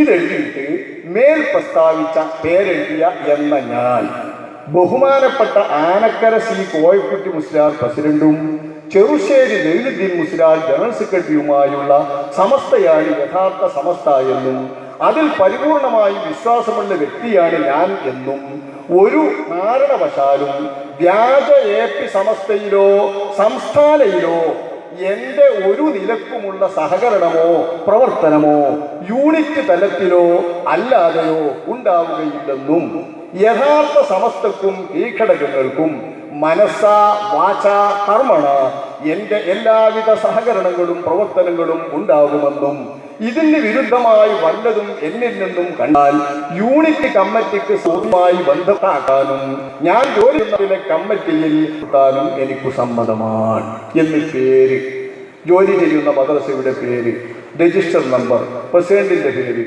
Phone number, general സെക്രട്ടറിയുടെ പേര്, ഫോൺ നമ്പർ. ഇതിന്റെ അടിക്കുറിപ്പ് മേൽ പറഞ്ഞ നമ്പറുകളിൽ ബന്ധപ്പെട്ട് കമ്മിറ്റി ഭാരവാഹികളാണെന്ന് ഉറപ്പുവരുത്തിയതിന് ശേഷം മാത്രമേ ശാഖാ പ്രസിഡന്റ്, സെക്രട്ടറി, ട്രഷറർ എന്നിവർ യൂണിറ്റ് കമ്മിറ്റിയുടെ സീലും മറ്റും ഉപയോഗിക്കാൻ പാടുള്ളൂ. ഇതൊരു നിർദ്ദേശം കൊടുത്തിരിക്കുകയാണ്. അപ്പൊ ഈ മാനേജിംഗ് കമ്മിറ്റിയുടെ പ്രസിഡന്റും സെക്രട്ടറിയൊക്കെ വ്യാജപ്പേര് എഴുതിയിട്ട് ഒപ്പിട്ടിങ്ങാണ്ട് ചുടുകിലെങ്ങാനും വല്ല ഏൽപ്പിക്കാരനോ സംസ്ഥാനക്കാരനോ കടന്നുകൂടരുത്. ഇതിന് വരെ മുൻകൈയെടുത്ത പതിക്കെ ഒപ്പിട്ട് കൊടുത്താലേ MSR കിട്ടൂ. പിന്നെ നിർദ്ദേശം എന്താണ്, സർക്കുലർ എന്താണ്? MSR ഇല്ലാത്തവർക്ക് മദ്രസാധ്യാപനത്തിന് യോഗ്യതയില്ല. മദ്രസാധ്യാപകരായി നിശ്ചയിക്കണമോ സമസ്തന്റെ MSR ഒക്കെ വേണം. നമ്മൾ MSR കിട്ടണമെങ്കിലോ SKSSകാരൻ ഇങ്ങനെ പറഞ്ഞ് ഒപ്പിട്ട് കൊടുക്കണം. ഞാൻ സംസ്ഥാനയിൽ പ്രവർത്തിക്കൂല, വ്യാജ സമസ്ത AP സമസ്തയിൽ പ്രവർത്തിക്കൂല എന്ന് എഴുതി ഒപ്പിട്ട് കൊടുക്കണം. മൂല്യന്മാരിൽ നിന്ന കൂട്ടർക്ക് ഓരോരോ ആശയങ്ങളും ഓരോരോ സംഘടനാ ബന്ധങ്ങളും കാണൂലേ. ഇതിന്റെ പേരിൽ മാത്രം മനസ്സൊന്ന് പോവോ? ഏതെങ്കിലും തരത്തിൽ ഒപ്പിട്ടുകൊടുത്തിട്ട് സമ്പാദിച്ച ശേഷം അവനവന്റെ ആശയത്തിൽ ഈ ആൾക്കാരങ്ങനെ തുടരൂലേ? എത്ര കാലായി ഒപ്പിടിക്കണം? ഈ ഒപ്പിടിച്ചിട്ട് ഏതൊപ്പിട്ടാലും അതിനെ മറികടക്കാൻ പഠിച്ചവരല്ലേ കേരളീയ ജനത. കേരളീയ ജനത ഒരു നിയമം വരുമ്പോൾ തന്നെ നാട്ടിൽ ഒരു സാധാരണ സംസാരത്തിൽ ചെറുപ്പക്കാരിൽ ഇത് കേരളമല്ലേ എന്നറിയാം. അതിനെ ചെയ്യാനുള്ളതൊക്കെ നമുക്കറിയാമ. എന്തു നിയമം സർക്കാർ പാസാക്കിയാലും അതിനെ വെല്ലാൻ നിയമങ്ങൾ പഠിക്കുന്നവരാണ് കേരള ജനത. ഈ ജനതക്കുള്ളിൽ തന്നെയല്ലേ നമ്മളെ മാലിന്യങ്ങളും.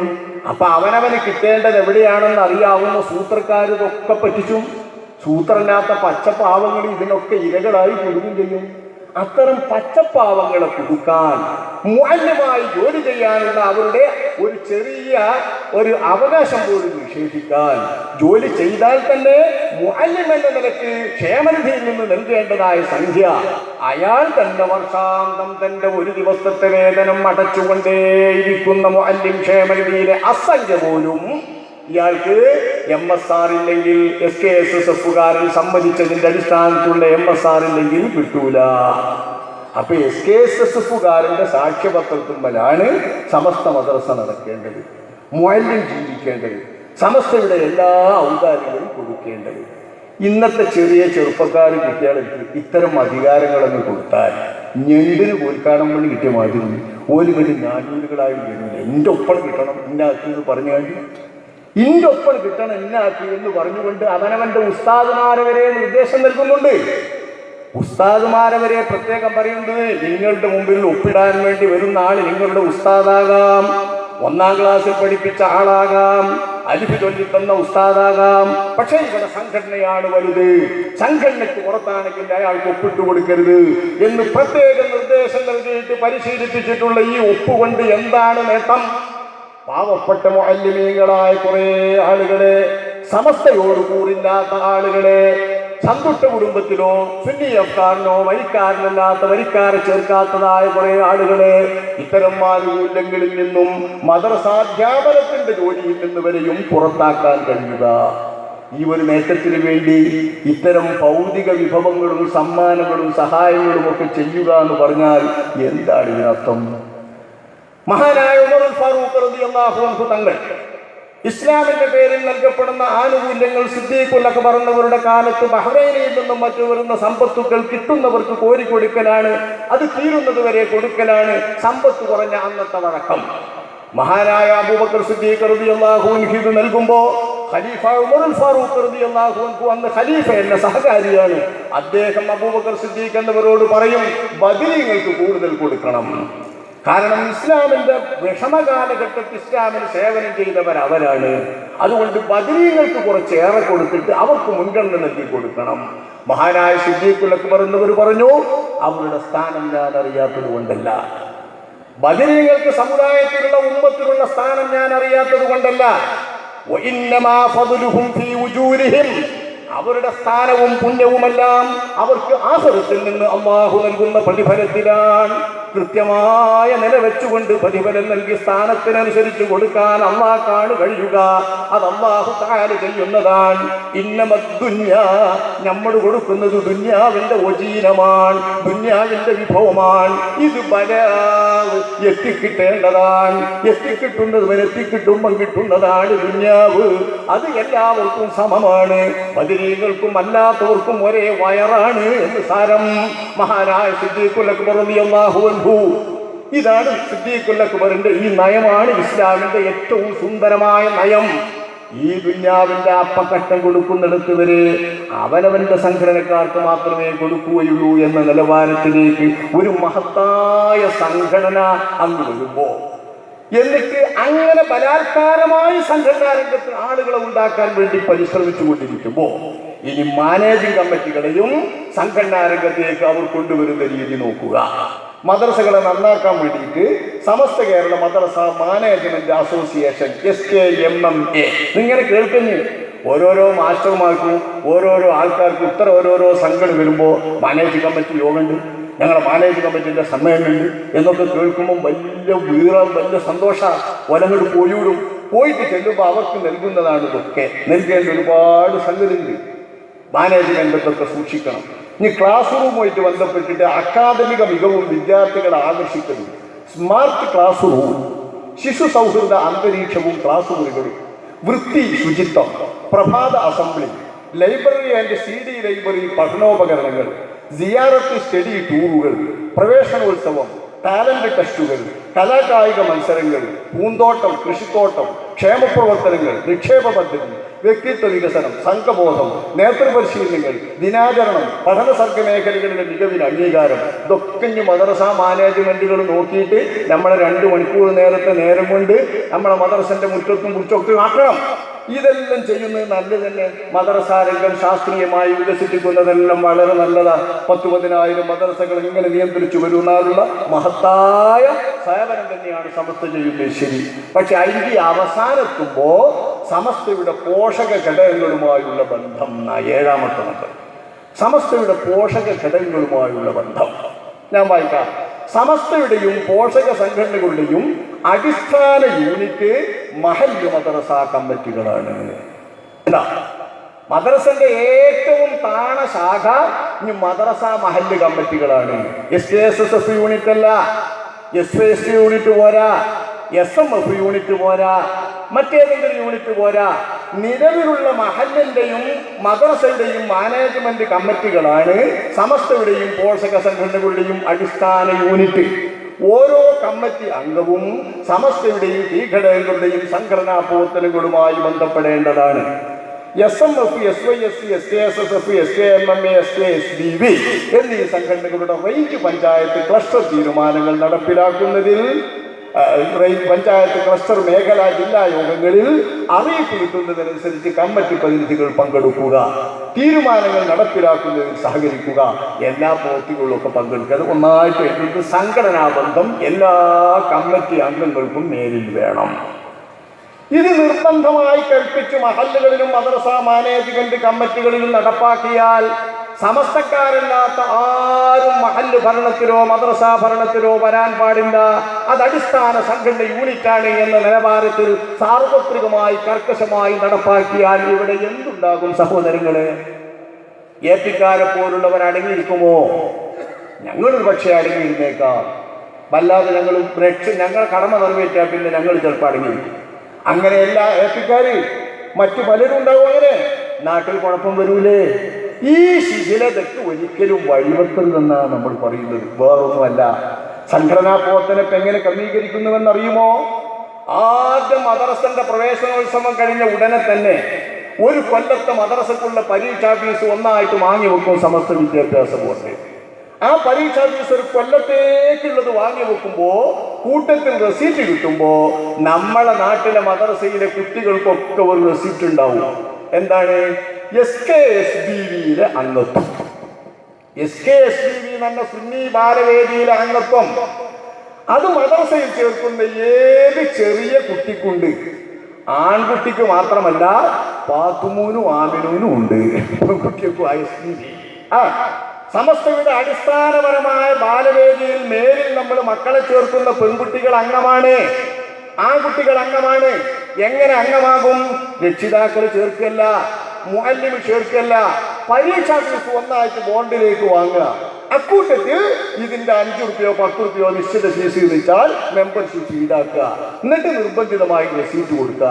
അങ്ങനെ നിർബന്ധിത അംഗങ്ങളാക്കി മദ്രസ കുട്ടികളെ മുഴുവൻ ചേർക്കുന്നതിൽ എൻ്റെ വീടിനടുത്ത് മദ്രസയാണെങ്കിൽ എൻ്റെ കുട്ടിയെ ഞാൻ മദ്രസ പഠനത്തിന് നമ്മളെ തങ്ങളെ കുട്ടി SPV-കാരനാണ്. തൊട്ടടുത്ത മദ്രസ സമസ്തന്റെ മദ്രസയാണോ വിട്ടാൽ SPV-കാരന്റെ മെമ്പർഷിപ്പ് കിട്ടിയ കുട്ടിയാ. ഈ SPV ആണ് നാളെ SKSSF ആകുന്നത്. ആ SKSSF പിന്നെ SYS ആവുകയാണ്. ഇങ്ങനെ വളർന്ന് സമസ്തയുടെ സംഘടനാ തലത്തിലേക്ക് ബലാത്കാരമായി കുട്ടികളെ അറിഞ്ഞോ അറിയാതെയോ ചേർക്കപ്പെടുകയാണ്. ഇങ്ങനെ ഒരു സംഘടനാ സംസ്കാരം അടിച്ചേൽപ്പിച്ചുകൊണ്ട്, അംഗത്വം അടിച്ചേൽപ്പിച്ചുകൊണ്ട് സംഘടനയുടെ ബലിഷ്ഠ കരങ്ങളിൽ മഹല്ലുകളെയും മദ്രസകളെയും പഠിക്കുന്ന വിദ്യാർത്ഥികളെയും മുഴുക്കെ നിർബന്ധിതമായി കൊണ്ടുപോയാൽ ഇതെവിടേക്കെത്തും സഹോദരങ്ങളെ? പണ്ടത്തെ അപേക്ഷാ ഫോമല്ല. മദ്രസയിൽ പഠിക്കാൻ വേണ്ടി ഒരു കുട്ടിനെ ചേർക്കുന്ന സമയത്ത് പൂരിപ്പിച്ചു കൊടുക്കേണ്ട അപേക്ഷാ ഫോമിൽ തന്നെ ഈ മദ്രസയുടെ നിയമങ്ങളും തീരുമാനങ്ങളും അനുസരിച്ചുകൊണ്ട്, വിദ്യാഭ്യാസ ബോർഡിന്റെ തീരുമാനങ്ങൾ അനുസരിച്ചുകൊണ്ട് എൻ്റെ കുട്ടിയെ പഠിപ്പിക്കാൻ സമ്മതമാണെന്ന് എഴുതി കൊടുക്കുന്നത് പണ്ടേയുണ്ട്. ഇപ്പം അങ്ങനെ പോരാ. ഫോമുകളൊക്കെ വളരെ വിശാലമാക്കിയിരിക്കുന്നു.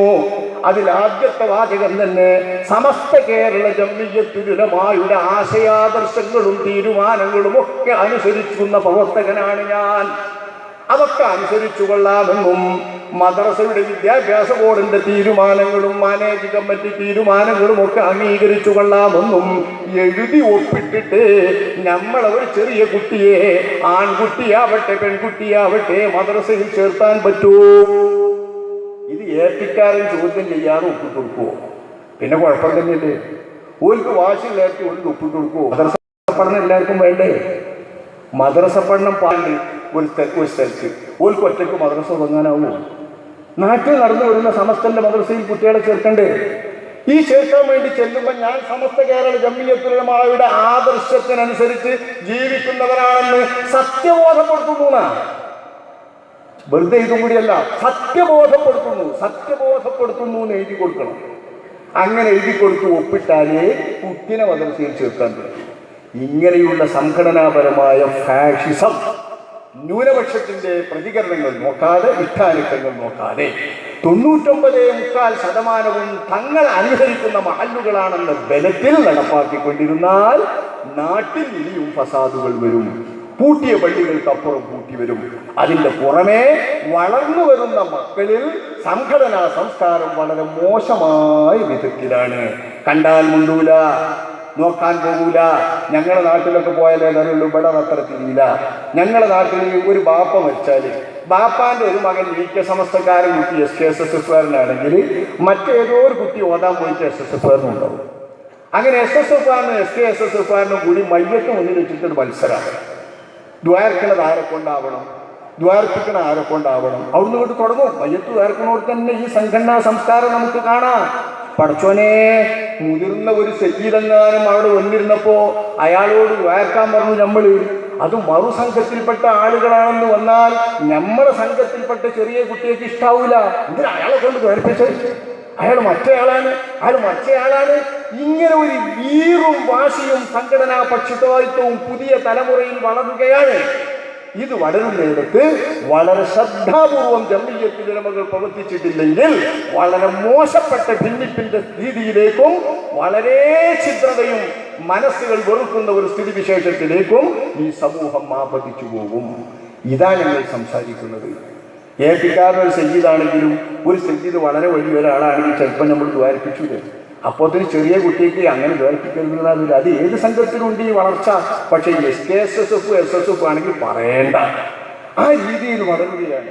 എന്നിട്ട് പള്ളി കൊണ്ടുപോയി മയ്യത്ത് വെച്ചാൽ ഒരാൾ ഇതിൻ്റെ വാപ്പയാണ്, അങ്ങനെയായിരുന്നു ഇങ്ങനെയായിരുന്നു, ഇങ്ങനത്തെ സമസ്തക്കാരനാണ് എന്നൊക്കെ പറഞ്ഞാൽ കാണാം മറ്റേ SSFന്റെ കുട്ടിയൊരു പ്രസംഗം. എൻ്റെ വാപ്പയാണ്, എൻ്റെ വാപ്പ SSFന് വേണ്ടിയും മറ്റേ AP കാന്തക ഉസ്താദുമായും വലിയ ബന്ധമുണ്ടായിരുന്നു എന്നൊക്കെ പ്രസംഗിച്ചിട്ട് ഈ മയ്യത്തിന് കബർ കടത്താൻ കൂടുള്ളൂ.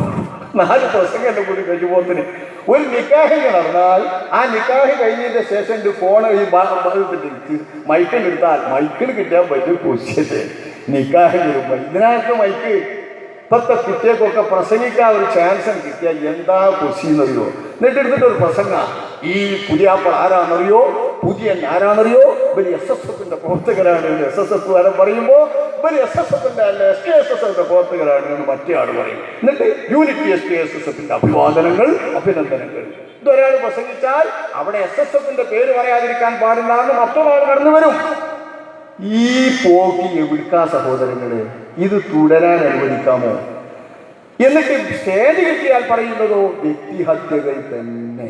ഒരു മുസ്ലിമായ മനുഷ്യന്റെ ഈമാൻ പരിഗണിക്കാതെ, ബലം പരിഗണിക്കാതെ, പവിത്രത പരിഗണിക്കാതെ മുസ്ലിമിനെ നിന്ദിക്കുക എന്ന ഏറ്റവും മോശമായ വൃത്തികേടിലേക്കാണ് സമൂഹം ചെന്നുകൊള്ളുന്നത്. അഷ്റഫുൽ ഖൽഖ് സല്ലല്ലാഹു അലൈഹി വസല്ലം തങ്ങൾ പറഞ്ഞു, ഏറ്റവും കടുത്ത പലിശ ഏതാണെന്ന് നിങ്ങൾക്കറിയുമോ? അത്തദറൂന, നിങ്ങൾക്കറിയുമോ? മാ അർബൽ റിബ, പലിശകളുടെ കൂട്ടത്തിൽ ഏറ്റവും മോശപ്പെട്ട പലിശ ഏതാണെന്ന് നിങ്ങൾക്കറിയുമോ? റസൂലുള്ളാഹിന്റെ സ്വഹാബത്തുൽ അല്ലാഹു റസൂലുഹു അലം, ആലംബരബി തങ്ങൾ തന്നെ പറയുന്നു, ഫഇന്ന അർബൽ റിബ ഇൻദല്ലാഹി ഇസ്തിഹ്ലാലു ഇർദി മുസ്ലിം, ഒരു മുസ്ലിമായ മനുഷ്യന്റെ മാനം നിന്ദിക്കുന്നതും അവഹേളിക്കുന്നതുമാണ്, അയാളുടെ അഭിമാനത്തെ പിച്ചിച്ചീന്തുന്നതും വ്യക്തിഹത്യ നടത്തുന്നതുമാണ്, അയാളുടെ സ്വന്തമായിട്ടുള്ള കുറ്റങ്ങളും കുറവുകളും പറയുന്നതും പരിഹസിക്കുന്നതും അവഹേളിക്കുന്നതും നിന്ദിക്കുന്നതുമാണ് ഏറ്റവും കടുത്ത പലിശ. ഏറ്റവും കടുത്ത പലിശ എന്നത് അബൂ യഅലയുടെ നിവേദനമാണിത്. നിബിതങ്ങൾ മറ്റൊരു ഹദീസിൽ ഖുർആനിൽ നിവേദനം ചെയ്ത റിപ്പോർട്ടിൽ 70 ഇനങ്ങളുണ്ട് പലിശ. അഹ്വനുഹുന്ന ബാബം മിനൽ റിബ മിത്ലു മൻ അതാ ഉമ്മഹു ഫിൽ ഇസ്ലാം, സ്വന്തം ഉമ്മയെ മുസ്ലിമായിരിക്കെ തന്നെ സ്വന്തം ഉമ്മയെ വ്യഭിചാരത്തിന് ഇരയാക്കിയാൽ ആ മനുഷ്യന് കിട്ടുന്നത് പോലെയുള്ള കടുത്ത കുറ്റമാണ് ഏറ്റവും ചുരുങ്ങിയ പലിശയ്ക്ക് കിട്ടുക. അതാണ് പലിശയുടെ ഏറ്റവും ചുരുങ്ങിയ ഇനം. 35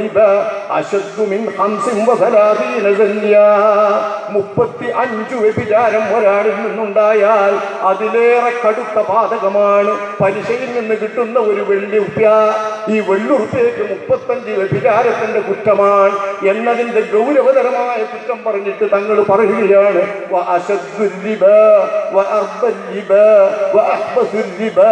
പലിശയിൽ വെച്ച് ഏറ്റവും കടുത്ത പലിശ, ഏറ്റവും വലിയ പലിശ, ഏറ്റവും ദുഷ്ടമായ കെട്ട പലിശ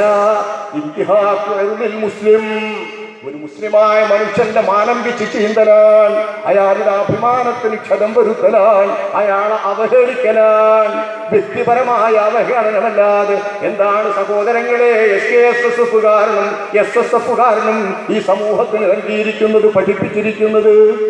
സ്റ്റേജിൽ കയറിയാൽ മറുപക്ഷത്തെ തെറി പറയുന്നതല്ലാതെ, മറുപക്ഷത്തെ നേതാവിനെ പരിഹസിക്കുന്നതല്ലാതെ, അയാളിൽ പച്ചക്കള്ളം ആരോപിക്കുന്നതല്ലാതെ ഈ വാർത്ത എങ്ങനെയാണ്? ഞങ്ങളെ കുട്ടിക്കാലത്തൊക്കെ ഞങ്ങളുടെ നാട്ടിലെ കുട്ടികളാവുമ്പോൾ എൻ്റെ അമ്മിപ്പൊക്കെ ഞങ്ങളൊക്കെ നുണാന്ന് വായുന്നത് വന്നാൽ അപ്പം ഉപദേശിക്കും. നുണാന്ന് വലിയനോട് പറയാൻ പാടില്ല. നുണാന്ന് ഇവിടെ നിൽക്കറിഞ്ഞില്ലേ? നുണാന്ന് ഇവിടെ വലിയനോട് അത് ഇല്ലാത്തത് പറയുന്നത് പറയുമ്പോൾ ഞങ്ങളുടെ നാട്ടിലൊരു ഭാഷയുണ്ട്, നുണ. ഈ നുണ എന്ന് വായിന്ന് കുട്ടികളിൽ നിന്ന് വന്നാൽ ബാപ്പാരുമാരും പറയും വലിയ മനുഷ്യന്മാരോട് അങ്ങനെ പറയാൻ പാടില്ല, പുള്ള് ഞങ്ങളോട് പറയും. വലിയ മനുഷ്യന്മാരോട് പുള്ളു പറഞ്ഞു, വലിയ മനുഷ്യന്മാരെ പറഞ്ഞാൽ പുള്ളു അറിയാം. ബാപ്പാങ്ങൾ പുള്ളു അറിയുന്നില്ല, ഉമ്മ പുള്ളു അറിയുന്നില്ല. നുണ എന്ന് പറയുന്നത് കടുത്ത ഭാഷയായതുകൊണ്ട് അത്തരത്തിലുള്ള ഭാഷകൾ ഏറ്റവും മോശപ്പെട്ട ഭാഷ എന്താണോ എന്നൊരു പറയുക, ആ ഭാഷയാണ് ഏറ്റവും ഉത്തരവാദപ്പെട്ട നേതാവിനെ കുറിച്ച് പറയുക. മഹാനായ സമസ്തയുടെ ബഹുമാന്യനായ ജനറൽ സെക്രട്ടറി, സുന്നത്ത് ജമാഅത്തിന്റെ സിംഹഗർജനമായിരുന്ന ബഹുമാനപ്പെട്ട മർഹൂമി കെ അബൂബക്കർ മുസ്ലിയാർ മഹാനവറുകൾ അക്കാലത്ത് പറയാറുണ്ടായിരുന്നു, SSFകാരൻ തിന്നുന്നത് ഏറ്റവും വയസ്സായ മൂല്യർ ഏതാണോ, ഏറ്റവും ഉയർന്ന വാർദ്ധക്യമുള്ള ആര്യം ഏതാണോ, അയാളെ പച്ചർച്ചയെ ഈ കുട്ടിയേക്ക് പറ്റുള്ളൂ എന്ന്. ആ ഒരു പരുവത്തിലാണ് ഇപ്പൊ അദ്ദേഹം വളർത്തിയെടുത്ത, അദ്ദേഹം രൂപീകരിക്കാൻ മുൻകൈയെടുത്തു എന്ന് ഇവർ പറയുന്ന SKSSF എന്ന സംഘടനയിൽ എത്തിപ്പെട്ടു നിൽക്കുന്നത്. ഈ ഒരു സംസ്കാരം നമ്മൾ മാറ്റിയെടുക്കാതെ പറ്റില്ല. ഈ സംസ്കാരം തുറന്നുകൊണ്ടിരിക്കാൻ പറ്റില്ല. പണ്ഡിതന്മാർക്കൊരു സംസ്കാരമുണ്ട്, ദീനിനൊരു സംസ്കാരമുണ്ട്, മാനവികതയ്ക്കൊരു സംസ്കാരമുണ്ട്, കേരളക്കാർക്കൊരു സംസ്കാരമുണ്ട്. കേരളീയ സാക്ഷര ജനത്തിന്റെ സംസ്കാരത്തിന് പോലും നിരക്കാത്ത വിധം രാഷ്ട്രീയ സംഘടനകളുടെ അധികാരങ്ങളിൽ പോലും കൈയിട്ടുകൊണ്ട് ഓരോരോ സംഘടനകൾ അവരുടെ സ്വന്തം കാര്യങ്ങൾ തീരുമാനമെടുക്കുമ്പോൾ പോലും, സ്വന്തം നേതാക്കളെ തിരഞ്ഞെടുക്കുമ്പോൾ പോലും അവനവന്റെ ഗ്രൂപ്പിന് വേണ്ടി ശക്തി നോക്കിയിട്ട് അവനവന്റെ ഇഷ്ടാനിഷ്ടങ്ങൾക്കെത്തുന്ന നേതാവിനെ മാത്രം തെരഞ്ഞെടുത്തിട്ട് അയാളെ തെരഞ്ഞെടുത്തിട്ടില്ലെങ്കിൽ മുശാവറാംഗങ്ങളെ പോലും എന്തോ ചെയ്യുമെന്ന വിധത്തിലേക്ക് ഇവരുടെ സംഘടനാ വാശിയും മോശപ്പെട്ട രീതിയും ചെന്നെത്തിയിരിക്കുകയാണ്. ഇത് നമ്മൾ അറിയാതെ പോകരുത്. ഇന്നല്ലെങ്കിൽ നാളെ ഇതിന് കനത്ത വില നൽകേണ്ടി വരും. അതുകൊണ്ട് പ്രിയപ്പെട്ടവരെ, സാധാരണക്കാരെ, ഞങ്ങൾ ജനങ്ങളുടെ മുൻപിൽ ഇത് വെക്കുന്നത് ഉത്തരവാദപ്പെട്ടവരറിയാനാണ്, ജനങ്ങൾ പ്രതികരിക്കാനാണ്. ജനങ്ങളിൽ നിന്ന് ഈ കാര്യത്തെക്കുറിച്ച് ബോധം വേണം. നമ്മുടെ മദ്രസയിൽ അധ്യാപകരെ നിയമിക്കുമ്പോൾ ഞങ്ങളാണ് മദ്രസയിൽ നടത്തുന്നത്, ഞങ്ങളാണ് പണം കൊടുക്കുന്നത്, ഞങ്ങളാണ് ശമ്പളം കൊടുക്കുന്നത്, ഞങ്ങളാണ് അവർക്ക് വേണ്ടതൊക്കെ ഒരുക്കുന്നത്, ബിൽഡിംഗ് കെട്ടുന്നത് ഞങ്ങളാണ്. അവിടെ ആരെ പഠിപ്പിക്കണമെന്ന് തീരുമാനിക്കാൻ ഞങ്ങൾക്കറിയാമെന്ന് മദ്രസാ കമ്മിറ്റികൾ തീരുമാനമെടുത്താൽ സംഘടനാപരമായ കുഴപ്പമുണ്ടാകില്ല. നമ്മുടെ സംഘടനന്റെ ഒപ്പിട്ടവൻ മാത്രമേ സംഘടനക്കാരനാകാവൂ എന്ന വാശി നടക്കില്ല. പള്ളിയിലെ മഹല്ലിൽ മുക്കരിയാവേണ്ടത് ആരാണെന്ന് തീരുമാനിക്കാൻ ഞങ്ങൾക്കറിയാം. ഞങ്ങളുടെ നാടിന് പറ്റിയവരെ, സംസ്കാരത്തിന് ഇണങ്ങിയവരെ പാർട്ടി നോക്കാതെ ഞങ്ങൾ കൈകാര്യം ചെയ്തു കൊള്ളാമെന്നും മഹല്ലിലെ കമ്മിറ്റികളും മാനേജ്മെന്റും പറഞ്ഞാൽ സമസ്തക്ക് ഒന്നും ചെയ്യാൻ പറ്റില്ല. അതുകൊണ്ട് തന്നെ ജനങ്ങൾ ഉണർന്നു പ്രവർത്തിച്ച് മഹല്ലുകളെയും മദ്രസകളെയും രക്ഷിച്ചില്ലെങ്കിൽ ഈ സംഘടനാ പക്ഷപാതിത്വം, അതിൻ്റെ ഗ്രന്ഥങ്ങൾ സമൂഹത്തിലെ പുതിയ തലമുറയെ പിടിച്ചു മുറുക്കി കാർന്നുതിന്ന് നമ്മുടെ നല്ല സംസ്കാരങ്ങളെല്ലാം പിച്ചു ചീന്തപ്പെടുകയും നഷ്ടപ്പെട്ടു പോവുകയും ചെയ്യും. സർവശക്തനായ നാഥ, ഞങ്ങളുടെ ഈ സമുദായത്തെ കാത്തുരക്ഷിക്കണമേ. ബഹുതരായ ആലിമീങ്ങൾ വളർത്തിയ നല്ല നല്ല സംസ്കാരങ്ങളിൽ നീ നിലനിർത്തണമേ.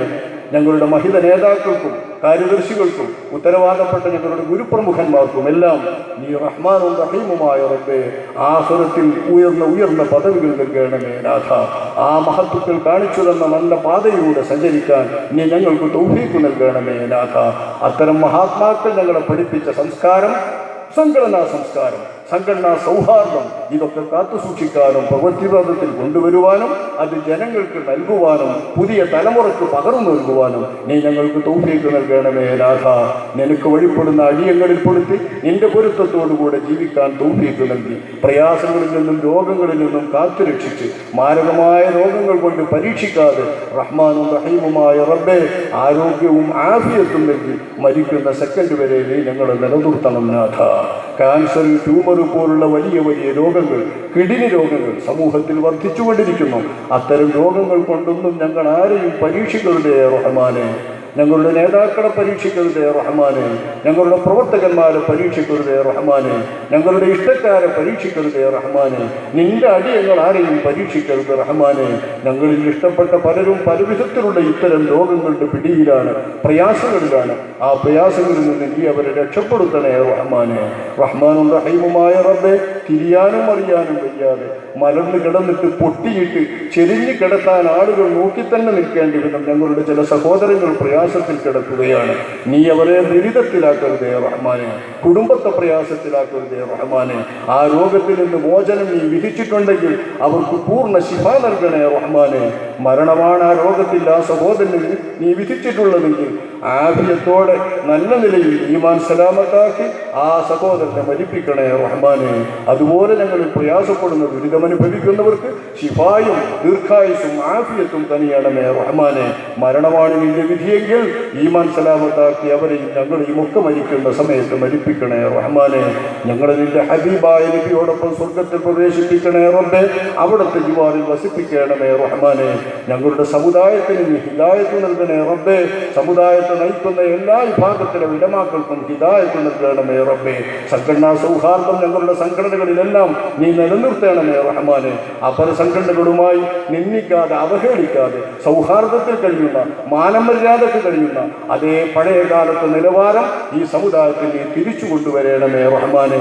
അവരെയും ഞങ്ങളെയും എല്ലാ വിഭാഗം വിലമാക്കളെയും നിനക്ക് വഴിപ്പെടുന്ന വിലമാക്കളിൽ നിന്റെ സത്യത്തിന് വേണ്ടി നിലകൊള്ളുന്ന വിലമാക്കളിൽ പെടുത്തി നിന്റെ ഹബീബിന്റെ ജിവാറിൽ നീ വസിപ്പിക്കണമേ റഹ്മാനെ. വൽഹംദുലില്ലാഹി റബ്ബിൽ ആലമീൻ. അസ്സലാമു അലൈക്കും വറഹ്മത്തുള്ളാഹി വബറകാതുഹു.